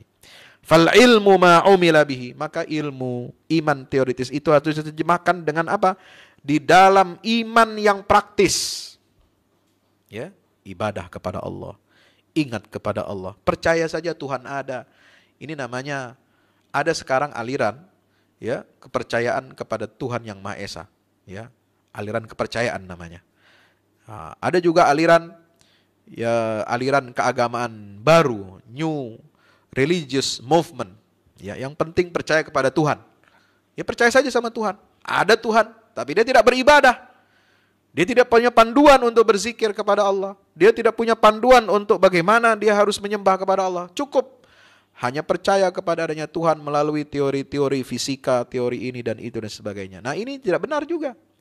Ya, kita percaya kepada Allah, maka harus mengikuti petunjuk-petunjuk yang diberikan oleh Zat yang kita percayai itu secara objektif. Apa petunjuknya, cara kita menyembahnya seperti apa, cara kita mendekatinya seperti apa, itu sudah diterangkan semua di dalam Al-Quranul Karim. Hudan linnas wa bayyinatin minal huda. Dia menjadi penjelasan-penjelasan yang rinci dari petunjuk itu. Saudara yang dirahmati Allah, maka ada iman saja tapi tidak ada amalnya, itu tidak ada artinya iman teoritis itu. Ini yang ingin dikatakan oleh penulis rahimahullah. Ya, al-imanun nazari la qimata lahu abadan. Iman teoritis tidak ada nilainya, harganya sama sekali. Fal ilmu ma umila bihi. Ilmu itu adalah apa yang dikerjakan, yang diamalkan. Fa illam yu'mal bihi, kalau ilmu itu tidak diimplementasikan ke dalam amal, kanal jahlu aula, maka kebodohan itu lebih utama. Ya, lidzalika dzakara as-salata ba'dal imani bil ghaib. Maka itu kenapa Allah Subhanahu wa taala setelah menyatakan ciri orang bertakwa adalah iman kepada yang gaib, alladzina yu'minuna bil ghaib, maka dilanjutkan dengan apa? Dengan yang praktis, yaitu apa? Wa yuqimunas salata wa mimma razaqnahum yunfiqun, yaitu mereka mendirikan salat. Ini ibadah, ini iman yang praktis. Ya, wa mimma razaqnahum yunfiqun, berinfak, ini juga iman yang praktis. Jadi saudara, ada di dalam ayat ini 3 bentuk iman, 3 bentuk ibadah. Pertama, ibadah, ya, dalam bentuk apa? Ibadah hati, ibadah fikiran, percaya kepada yang gaib, itu ibadah. Yang kedua, ibadah tubuh, fisik. Dengan apa? Salat. Salat itu gerakan. Ada gerakan, ada ucapan. Ya, kalau dalam definisi salat yang kita kenal, af'alun wa aqwalun muftatahatun, ya, bitakbiratil ihram wa mukhtatamatun bis salam atau bit taslim, itu gerakan. Ibadah fisik, salat. Dan ibadah harta, wa mimma razaqnahum yunfiqun. Itulah trilogi ibadah di dalam Islam. Ibadah hati, akal, yaitu dengan iman kepada yang gaib. Ibadah fisik dengan salat 5 waktu. Dan ibadah harta, jangan pelit terutama di saat masa-masa sulit. Wa mimma razaqnahum yunfiqun. Dari sebagian harta yang kami berikan, maka mereka menginfakkannya. Wallahu a'lam bishawab. Aqulu qouli hadza, astaghfirullah li wa lakum. Tsumma assalamu alaikum warahmatullahi wabarakatuh. Waalaikumsalam warahmatullahi wabarakatuh. Masya Allah, subhanallah. Penjelasan Ustadz tadi demikian menggugah ya Walaupun ini masih awal-awal, tapi sepertinya kita sudah menjelajah ke suatu padang yang luas, memberikan kita pemahaman yang lebih jauh lagi, lebih dalam lagi mengenai bagaimana kita mengimani yang gaib secara benar sesuai dengan dalil-dalil yang sudah disampaikan, dipaparkan tadi oleh Al Ustadz. Baik, kita langsung saja ke pertanyaan, baik yang Q&A maupun yang raise hand. Baik, yang dari Q&A ada Bapak Widodo. Assalamualaikum Ustadz. Mau tanya, Waalaikumsalam warahmatullahi wabarakatuh. apakah sebelum penciptaan Nabi Adam, sebelum turun ke bumi dalam percakapan antara malaikat dan Allah Subhanahu wa taala dalam Quran surat Al-Baqarah ayat 30, di bumi ini sudah ada manusia atau makhluk lain menyerupai manusia atau manusia purba yang suka pertumpahan darah seperti itu, Ustaz? Manusia purba. Ya, dari Bapak Widodo di Sidoarjo. Ya. Baik. Pak Widodo dari Sidoarjo bertanya, terima kasih. Ya, pertanyaan yang luar biasa, yaitu bertanya tentang apakah ada sebelum manusia Adam ini jenis manusia purba. Ya. Di dalam Al-Qur'an dikatakan dalam kisah surat Al-Baqarah, ya, kisah pertama yang disampaikan oleh Allah dalam Al-Qur'anul Karim ketika Nabi sallallahu alaihi wasallam hijrah dari Makkah ke Madinah. Beliau sudah settle dakwah di Madinah, membangun masyarakat muslim yang baru berpedoman kepada manhaj Allah Subhanahu wa taala. Kalau di Makkah itu periode penanaman keimanan, ya. Belum periode penanaman aturan tata kelola sistem masyarakat. Baru dimulai setelah Nabi hijrah dari Makkah ke Madinah. Dan surah Al-Baqarah adalah surat yang pertama diturunkan oleh Allah Subhanahu wa taala kepada Nabi sallallahu alaihi wasallam untuk mengatur masyarakat Islam dalam semua sistemnya. Ada sistem ibadah, sistem muamalah, sistem jihad, sistem infak, ekonomi dan lain sebagainya.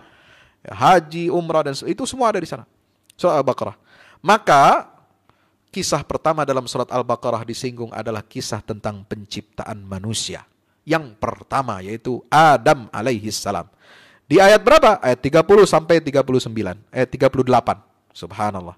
Ayat 30 sampai 38 ini menunjukkan apa? Tugas manusia yang pertama adalah sebagai hamba Allah dan juga sekaligus sebagai khalifah fil ard, sebagai mandataris, pengelola bumi ini berdasarkan sistem yang diturunkan oleh Allah Subhanahu wa taala. Jadi manusia ini mandatarisnya Allah. Seperti presiden mandataris MPR atau mandatarisnya rakyat. Ya. Presiden menjalankan kekuasaannya sesuai dengan undang-undang berdasarkan mandat dari rakyat. Kalau dulu dalam sistem yang sebelumnya mandat dari MPR. Ya. Maka manusia kita ini masing-masing dari kita tanpa melihat negara, suku, bangsa dan sebagainya, manusia ini mendapatkan mandat dari Allah Subhanahu wa taala sebagai khalifah untuk mengelola bumi berdasarkan tata kelola dan sistem yang telah diciptakan oleh Allah Subhanahu wa taala. Maka kisah yang pertama adalah kisah tentang manusia sebagai khalifah di atas muka bumi. Allah menjadikan manusia sebagai khalifah di muka bumi ini, ya, bukan sembarangan, bukan untuk tujuan sia-sia, apalagi tujuannya adalah untuk merusak bumi ini, bukan. Itu semua teori-teori manusia purba itu hanya ada dalam teori-teori yang yang ateis, yang jauh dari petunjuk-petunjuk Al-Qur'anul Karim. Teori Darwin, teori pertarungan antar kelas, teori survival of fittest, ya, yang siapa yang kuat dia yang akan bertahan dan lain sebagainya. Itu semua teori-teori ateis yang tidak sesuai dengan Al-Qur'anul Karim. Bukan berarti kita tidak boleh pelajari, boleh pelajari. Tapi dengan catatan harus dibentengi oleh iman, dan dengan itu kita tahu mana kelemahan teori-teori yang tidak berlandaskan wahyu dari Allah Subhanahu wa taala. Ya, boleh kita pelajari. Bukannya haram. Justru dengan itu kita bisa membuktikan kebenaran Al-Qur'anul Karim. Ya, bahwa teori ini keliru, teori ini salah, teori ini sampah. Ya. Maka manusia diciptakan oleh Allah pertama kali itu sudah sempurna. Laqad khalaqnal insana fi ahsani taqwim. Surah At-Tin. Sungguh kami telah ciptakan manusia itu dalam keadaan yang sempurna. Sejak awalnya sudah sempurna. Akalnya tidak ada yang berkurang. Ya, manusia purba itu kan katanya akalnya kurang berapa senti. Ya. Itu bertahap dia berevolusi ini akalnya manusia katanya. Ya, kurang berapa inci gitu ya. Sesuai dengan perkembangan fisiknya, perkembangan peradabannya, perkembangan sosial. Tidak. Sejak awal diciptakan oleh Allah, manusia di atas muka bumi ini sudah diciptakan dalam bentuk yang sempurna. Tubuhnya tegak, ada kepalanya, ada matanya normal, telinganya bukan seperti telinga setan, ya, digambarkan itu manusia purba, mulutnya, moncongnya seperti binatang buas, lah macam-macam itu teori yang jauh dari petunjuk Al-Qur'an, dari wahyu Allah Subhanahu wa taala. Tidak seperti itu. Nah, adapun yang dikatakan oleh malaikat di sini dikatakan apa? Qalu ataj'alu fiha may yufsidu fiha wa yasfikud dima wa nahnu nusabbihu bihamdika wa nuqaddisu lak.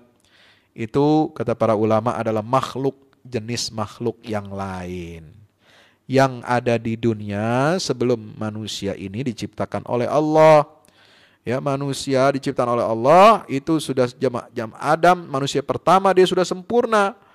Ya, yang disebut oleh malaikat dalam dialog surah Al-Baqarah ayat 30 sampai 38 itu adalah, apakah engkau menjadikan di bumi itu ya Allah, ya, man yufsidu fiha, yang suka merusak, yang suka menumpahkan darah dan sebagainya, itu bukan manusia. Itu dikatakan dalam sebagian kaul ulama adalah ada yang mengatakan dari bangsa jin, ada yang mengatakan dari makhluk-makhluk buas, binatang-binatang buas. Mungkin kalau sekarang ya sering digambarkan anak-anak itu suka nonton film apa, dinosaurus barangkali.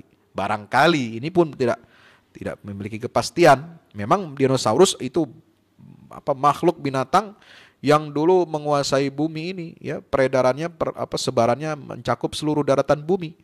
Ya, itu perilakunya apa? Ya, tidak berakal. Saling membunuh, ya, saling makan, saling memangsa. Itulah perilaku makhluk-makhluk buas itu. Nah, itu sebelum adanya manusia di atas muka bumi. Dulu sebelum ada manusia, bumi ini liar. Bumi ini tidak ada yang mengaturnya. Bumi ini semak belukar.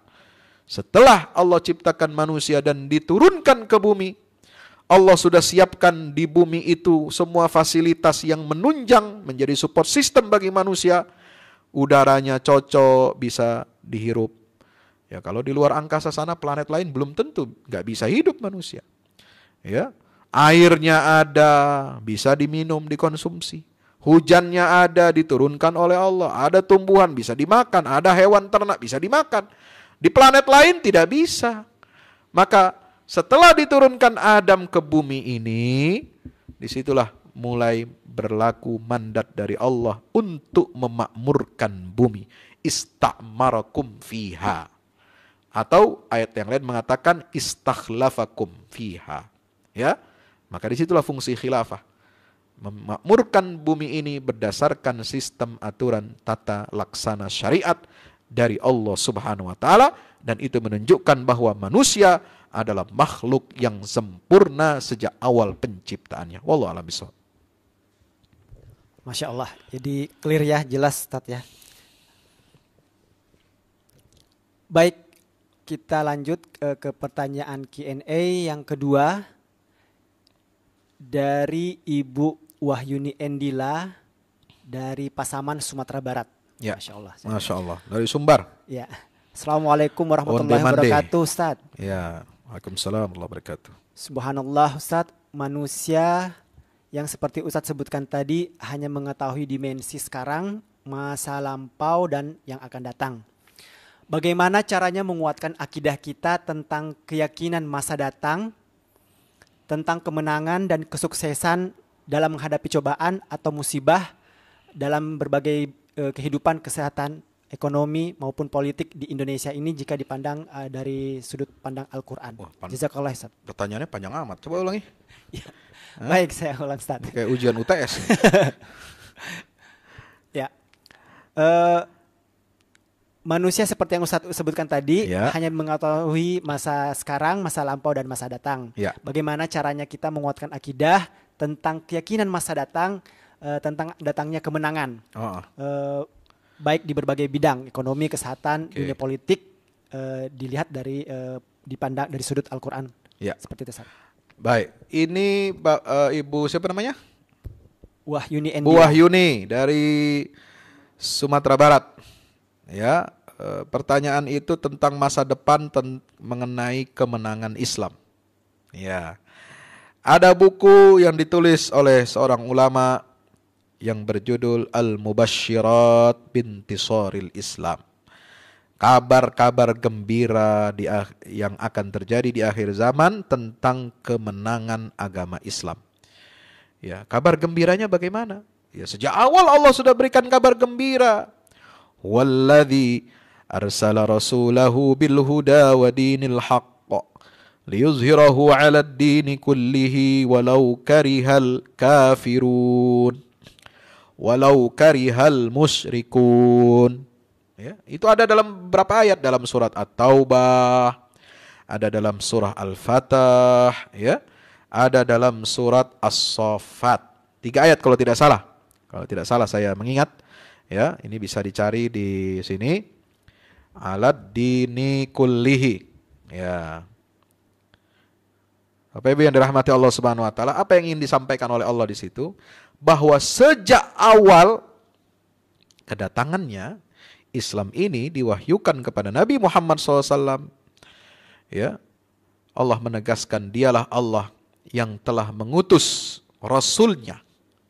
Ya, bil huda, dengan membawa petunjuk, wadinil haq, dan membawa agama yang benar, liyuzhirahu 'ala ad-dini kullih, supaya apa? Allah memenangkan agama ini di atas sistem-sistem kehidupan yang lain.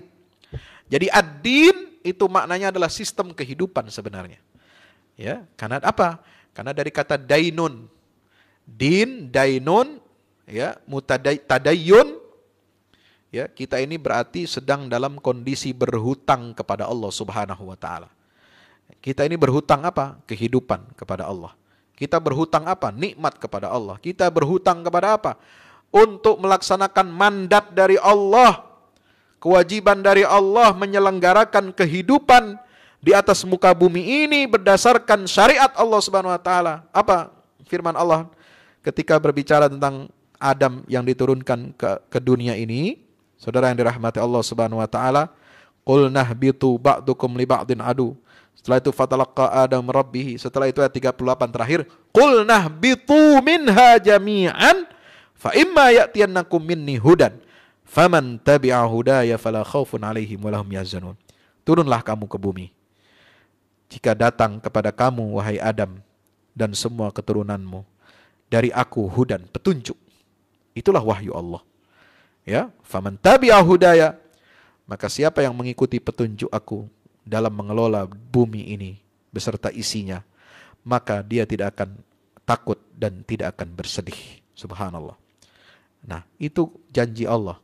Di dalam surat At-Taubah ayat 33, surat Al-Fatah ayat 28, surat As-Saff ayat 9. Ya, itu semua dinyatakan huwallazi arsala rasulahu bil huda wa dinil haq liyuzhirahu 'ala ad-dini kulli walau karihal musyrikun. Taubah 33.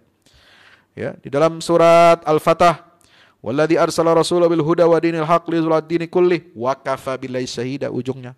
Ya, kemudian yang ketiga surat As-Saff ayat 9. Wallazi arsala rasulahu bil huda wa dinil haq liyuzhirahu 'ala ad-dini kulli walau karihal musyrikun. Surat As-Saff ayat 9. Ya, maka ini janji Allah, penegasan Allah, bukan kaleng-kaleng, ya, kata orang Medan. Bukan main-main. Ya, ini janji Allah pasti ditepati. Ya. Allah tidak mungkin melanggar janjinya. Ya. Saya kadang pernah berseloroh begini. Ya. Bapak Ibu, tahu nggak Allah itu apa yang tidak bisa dilakukan? Semua bisa Pak Ustadz. Mustahil Allah tidak bisa melakukan apa-apa. Semua mungkin dan pasti bisa bagi Allah. Ada satu Bu, saya bilang. Apa? Allah tidak bisa melanggar janjinya. Gitu ya. La yukhlifullahul mi'ad. Allah tidak bisa melanggar janjinya. Itu Allah tidak mungkin menyalahi janjinya. Ya. Nah, saudara yang dirahmati Allah, itulah kesempurnaan bagi Allah Subhanahu wa taala. Dan janji Allah itu diwujudkan dengan apa? Janji misalnya di dalam surah An-Nur ayat 55. Wa'adallahu alladhina amanu minkum wa 'amilus shalihat la yastakhlifannahum fil ard. Allah menjanjikan orang beriman dan beramal saleh di antara kamu. Berarti ada di antara kita ini yang tidak beriman dan beramal soleh. Ya. Hanya orang pilihan saja. Ketika kualitas umat ini memenuhi syarat, kriteria, standar dari Allah, alladzina amanu wa amilus solihat. Benar-benar imannya itu kualitasnya tinggi, grade-nya tinggi. Kalau kita ini milih buah-buahan saja, pingin grade-nya yang paling tinggi. Ya, nggak mau kita beli buah-buahan kualitasnya abal-abal, apalagi buat dihadiahkan. Ya, biasanya sekarang ada tradisi kita menghadiahkan kurma. Orang sekarang beli kurma macam-macam maunya. Ya, bukan nggak mau kalau tidak ada packagingnya. Ya, kalau packagingnya storage plastik itu nggak mau katanya. Pak Ustadz saya mau yang packagingnya bagus. Ya, loh, Anda ini mau makan kurmanya atau makan bungkusnya gitu ya? Nah, ini kadang-kadang kita tertipu dengan packaging itu. Ya. Nah, ini banyak orang beriman yang kualitas imannya hanya cuma packaging saja. Belum sampai kepada substansinya. Ya, belum sampai kepada intinya. Maka Allah menegaskan yang dijanjikan oleh Allah dengan kemenangan menjadi khalifah la yastakhlifannahum fil ard wa la yumakkinanna lahum dinahum alladzi irtada lahum, dan Allah akan mengokohkan bagi mereka agama yang diridhoinya. Wala yubaddilannahum min ba'di khaufim amna. Allah gantikan rasa takut ya dengan rasa aman. Siapa yang akan diberikan keistimewaan itu? Alladzina amanu. Yang betul-betul imannya substantif, imannya progresif, imannya kuat. Ya, bukan abal-abal. Ya, grade-nya ini tinggi imannya.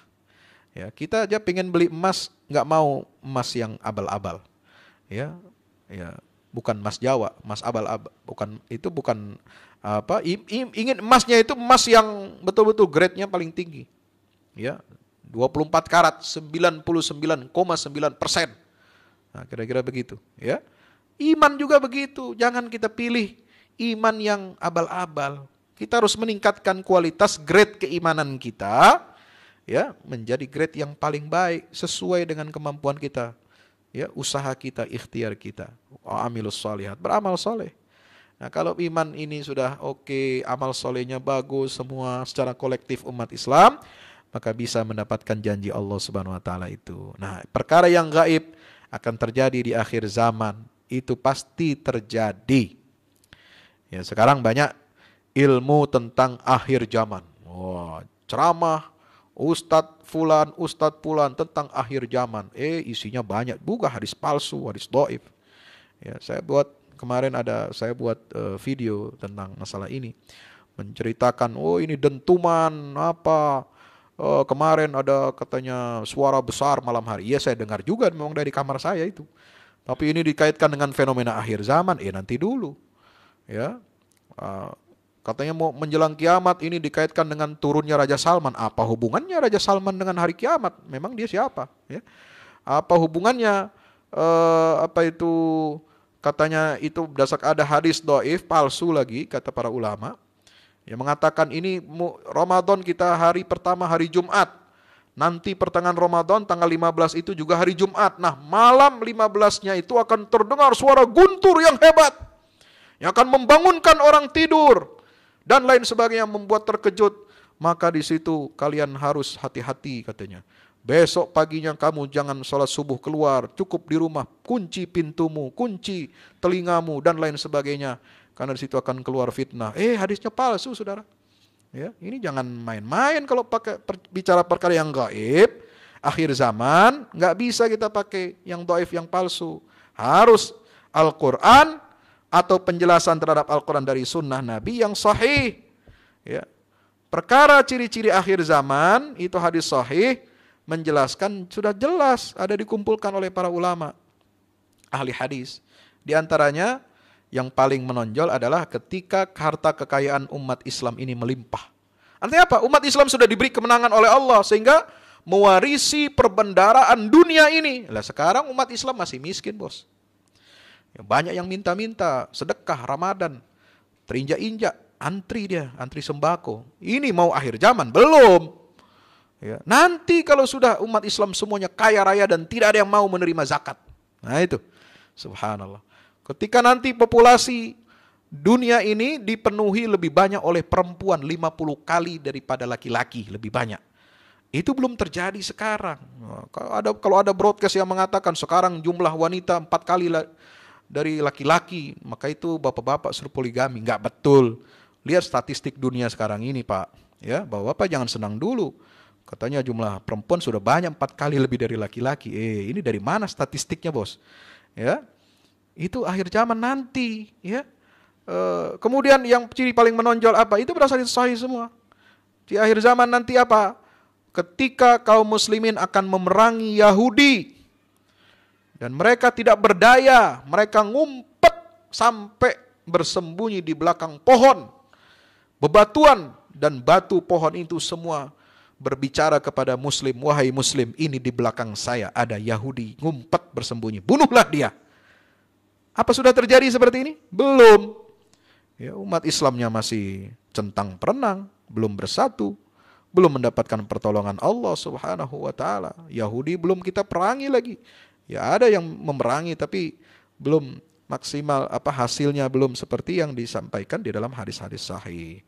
Apalagi sampai batu dan pohon bisa ngomong, bicara kepada muslim. Ada yang seperti itu sekarang? Belum ada. Ya, pohon gorkot memang sudah ditanam oleh mereka tapi belum terjadi ketika pohon gorkot itu melindungi Yahudi. Ya, Bapak Ibu yang dirahmati Allah Subhanahu wa taala, kira-kira itulah yang dapat saya sampaikan, ya, bahwa berita tentang kemenangan Islam itu pasti. Dan salah satu cirinya di akhir zaman adalah janji Rasulullah sallallahu alaihi wasallam ketika ditanya oleh para sahabat. Diriwayatkan oleh Abdullah bin Amr bin Al-As.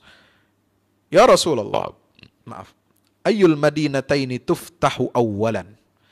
Kota mana dari 2 kota besar ini yang ditaklukkan oleh kaum muslimin terlebih dahulu? Al-Qustantiniyatu Amir Rumiyah. Apakah Konstantinopel atau Roma Vatikan terlebih dahulu? Maka Rasulullah menjawab, Al-Qustantiniyatu tuftahu awwalan.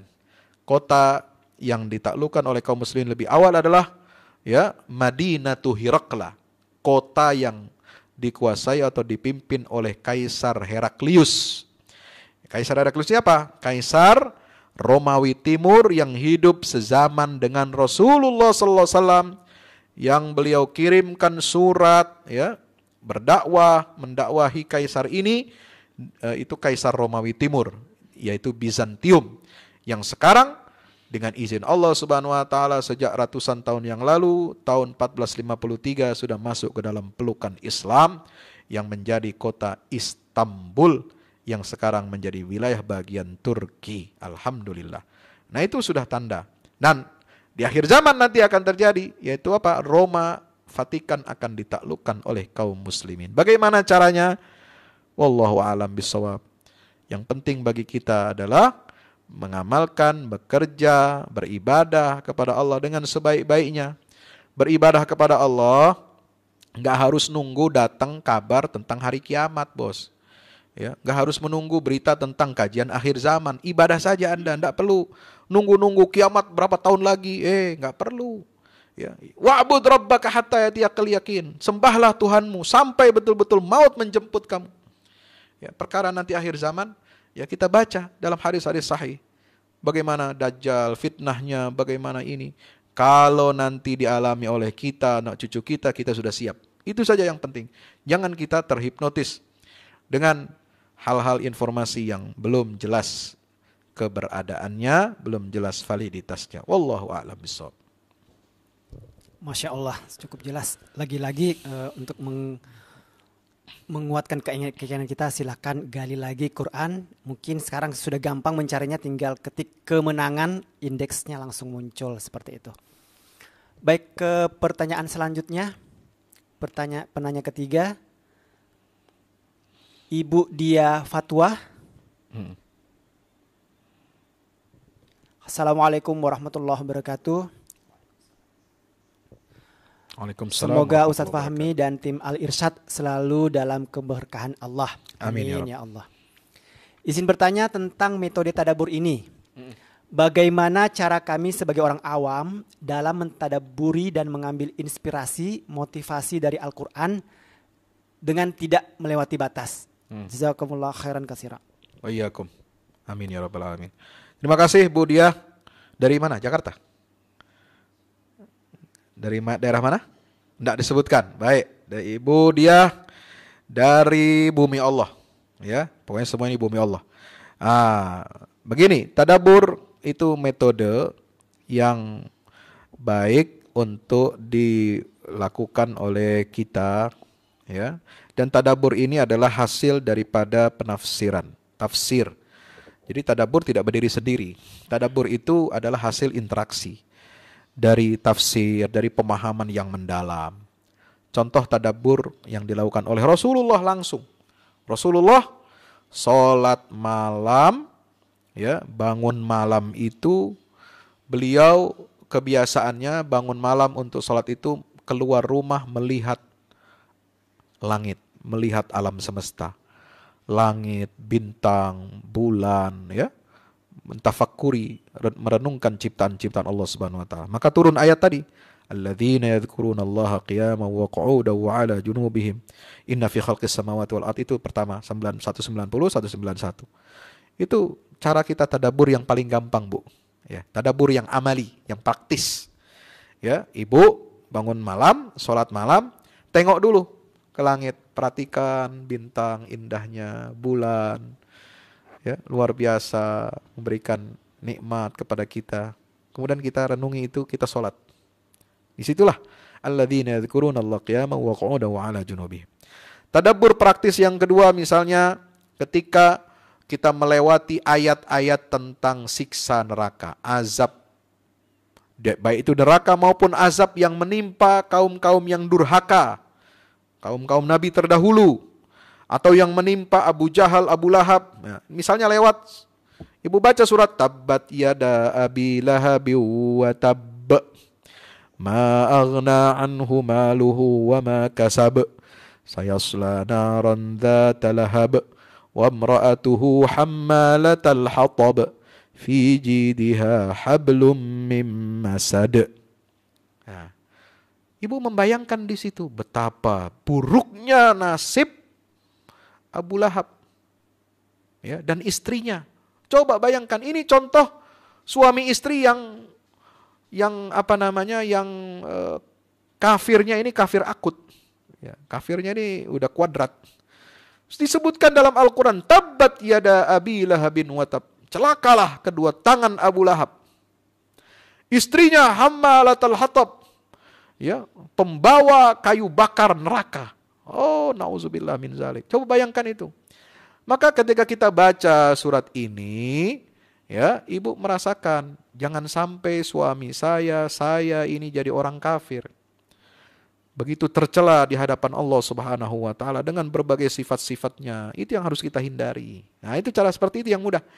Azab, ketika bicara tentang azab di neraka, nikmatnya surga, kita membayangkan. Nah, itu salah satu keberhasilan, ya, tarbiyahnya Rasulullah Shallallahu Alaihi Wasallam kepada para sahabat.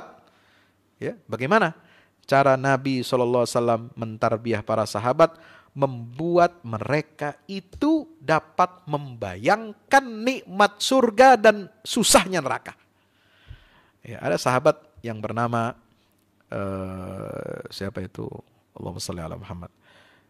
Al-Ansari, ya, sahabat Al-Ansari itu ditanya oleh Rasulullah SAW, bagaimana keadaanmu hari ini? Aku beriman ya Rasulullah. Nah, saya mau tanya, Kamu sudah mengatakan aku beriman hari ini ya Rasulullah.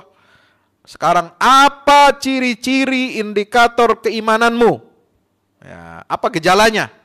Ya, orang sakit kan ada gejalanya Pak ya, Ibu sekalian. Nah, gejala iman itu apa? Saya mau tanya.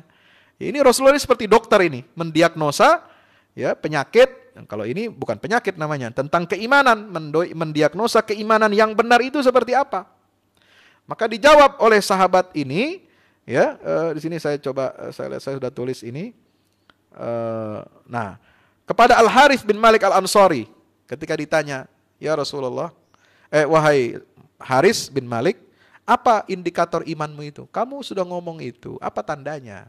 Apa gejalanya? Apa kata Haris bin Malik Al-Ansari? Pada saat aku beriman, jiwaku itu menjauh dari dunia. Ya, aku menjauh dari dunia sampai aku hidupkan malamku. Itu ciri imannya. Wah, berat ini Pak. Hidupkan malam. Untuk apa? Beribadah, bukan begadang, bukan nonton bola. Ya, bukan untuk makan kuaci. Ya, sambil makan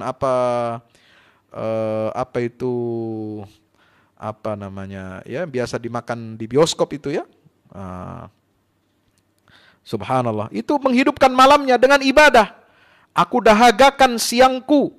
Siang hari dibuat dahaga. Artinya apa? Puasa. Sampai pada tahap seolah-olah aku memandang aras Tuhanku. Ya, melihat ahli surga saling mengunjungi. Wah, nikmat. Bayangkan kita baca Quran ketika membaca wa aqbala ba'duhum 'ala ba'din yatasaalun. Saling berkunjung, saling bertanya. Apa yang menyebabkan kita masuk surga? Ini sudah dibocorkan rahasianya oleh Allah Subhanahu wa taala. Ini sampai tahap itu. Aku seolah-olah melihat ahli surga saling mengunjungi dan menyaksikan ahli neraka meraung-raung kesakitan di dalam neraka. Maka apa kata Nabi SAW? Wahai Haris, engkau telah mengetahui hakikat imanmu. Maka falzamha. Ya, pegang erat-erat ciri-ciri keimananmu itu sampai kau mati. Subhanallah. Itu ya, wallahu a'lam bishawab, cara kita untuk mentadabburi Al-Qur'anul Karim. Wallahu a'lam. Masya Allah, ya, kita yang masih awam ini ternyata ada juga metode yang mudah ya, seperti itu. Dan Al-Quran dalam banyak ayatnya juga cukup deskriptif menjelaskan tentang tanda-tanda kekuasaannya untuk bisa kita mudah mentadaburinya. Baik, lanjut ke pertanyaan selanjutnya. Dan insya Allah ini udah terakhir.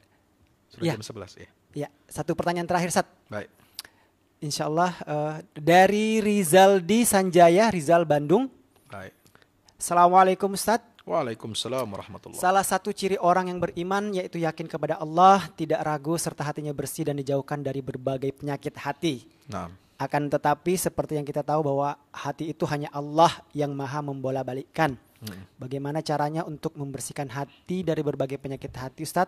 Karena menurut Rizal cukup kesulitan dalam mengendalikan hati, padahal sudah berdoa kepada Allah untuk diteguhkan. Terima kasih, Ustaz. Ya, terima kasih Mas Rizaldi. Rasulullah SAW banyak menyentuhkan kepada kita berdoa agar Allah menjaga hati kita. Allahumma ya muqallibal qulub, tsabbit qalbi ala dinika wa ala ta'atik. Ya Allah, yang membolak-balikkan hati, tetapkanlah hatiku berada di atas agamamu dan ketaatan kepadamu. Ada juga doa, Allahumma ati nafsi taqwaha wa zakkiha anta khairu man zakkaha fa innaka anta waliyuha wa maulaha. Ya Allah, berikanlah, karuniakanlah kepada jiwaku agar dapat mengikuti jalan ketakwaan. Kenapa? Karena dalam Al-Quran mengatakan, ya, ketika Allah berfirman dalam surah Asy-Syams, والشمس وضحاها والقمر إذا تلاها والنهار إذا جلاها والليل إذا يغشاها والسماء وما بناها والأرض وما طحاها ونفس وما سواها فألهمها فجورها وتقواها. Allah yang mengilhamkan kepada hati kita, memberikan petunjuk apakah hati kita mengikuti jalan kefasikan, kefujuran atau ketakwaan. Maka bukan berarti dengan kita berdoa seperti itu lalu kita hanya mengandalkan doa saja, harus ada ikhtiarnya. Berdoa sekaligus berikhtiar. Ya, doa ditopang oleh ikhtiar, ikhtiar ditopang oleh doa. Kalau doa kita belum dikabulkan berarti ikhtiar saudara masih ada yang kurang. Ya. Kalau ikhtiar saudara sudah lakukan tapi belum sampai kepada goalnya, kepada tujuannya, berarti doa saudara ada yang bermasalah. Ya, itu saja kuncinya. Ya, minta supaya bagaimana kita selamat dari penyakit hati. Itu dua kuncinya, ikhtiar dan doa. Ikhtiar misalnya sudah bagus, sudah menghindari maksiat, menghindari melihat yang haram, ya, mengikuti petunjuk Al-Qur'an, tetapi kok kayaknya belum maksimal. Masih ada kita noleh dikit-dikit, ya. Masih ada hati kita ada hasad, hati kita ada suuzon. Nah, mungkin doanya belum sampai, doa kita belum ikhlas, doa kita belum diterima oleh Allah. Maka dua-dua ini harus ini. Doa saja, minta ini itu supaya kita bisa istiqomah, bisa bertakwa, bisa taat, tapi ikhtiarnya kurang. Ya, ini juga bermasalah. Jadi, saran saya, ya, doa dan ikhtiar harus dimaksimalkan agar kita dapat selamat dari penyakit hati. Bagaimana caranya? Ya, bisa selamat dari penyakit hati. Ini ada pembahasan yang cukup panjang. Insya Allah nanti kapan-kapan kita bahas. Wallahu a'lam bishawab. Masya Allah, jazakallah khair atas penjelasannya Ustaz. Ya, tadi para jamaah sekalian, Bapak Ibu, jamaah webinar kajian Ramadan Masjid Al-Irsyad Surabaya sudah kita ikuti tadi ke kajian Ramadan kita pada pagi hari ini, dan jangan lupa insya Allah kajian ini akan dilaksanakan setiap hari selama bulan Ramadan, di pagi hari dan di sore hari. Pagi hari mulai pukul 9 hingga pukul 11 dan sore hari mulai ba'da asar setengah 4 hingga pukul 5 sore.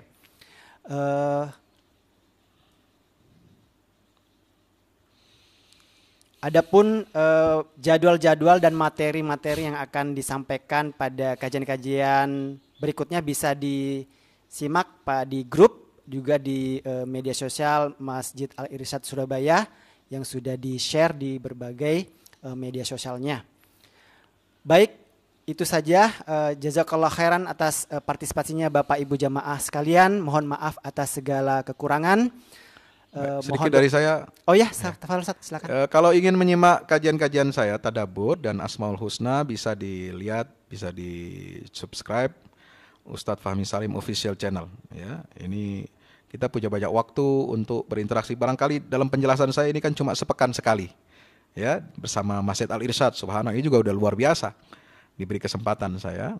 Tetapi kalau ingin yang sifatnya harian bisa dilihat di channel YouTube saya. Wallahu a'lam bishawab. Terima kasih. Ya, itu tambahan dari Ustadz, Masya Allah ya, beliau juga punya channel khusus. Tafadhal bagi yang ingin ikut dengan kajian beliau dengan secara rutin bisa juga mengikuti channel beliau. Baik, demikian Bapak Ibu sekalian, mohon maaf atas segala kekurangan. Kita tutup dengan membaca doa penutup majelis. Subhanakallahumma bihamdika asyhadu an la ilaha illa anta astaghfiruka wa atubu ilaik. Assalamualaikum warahmatullahi wabarakatuh. Waalaikumsalam warahmatullahi wabarakatuh.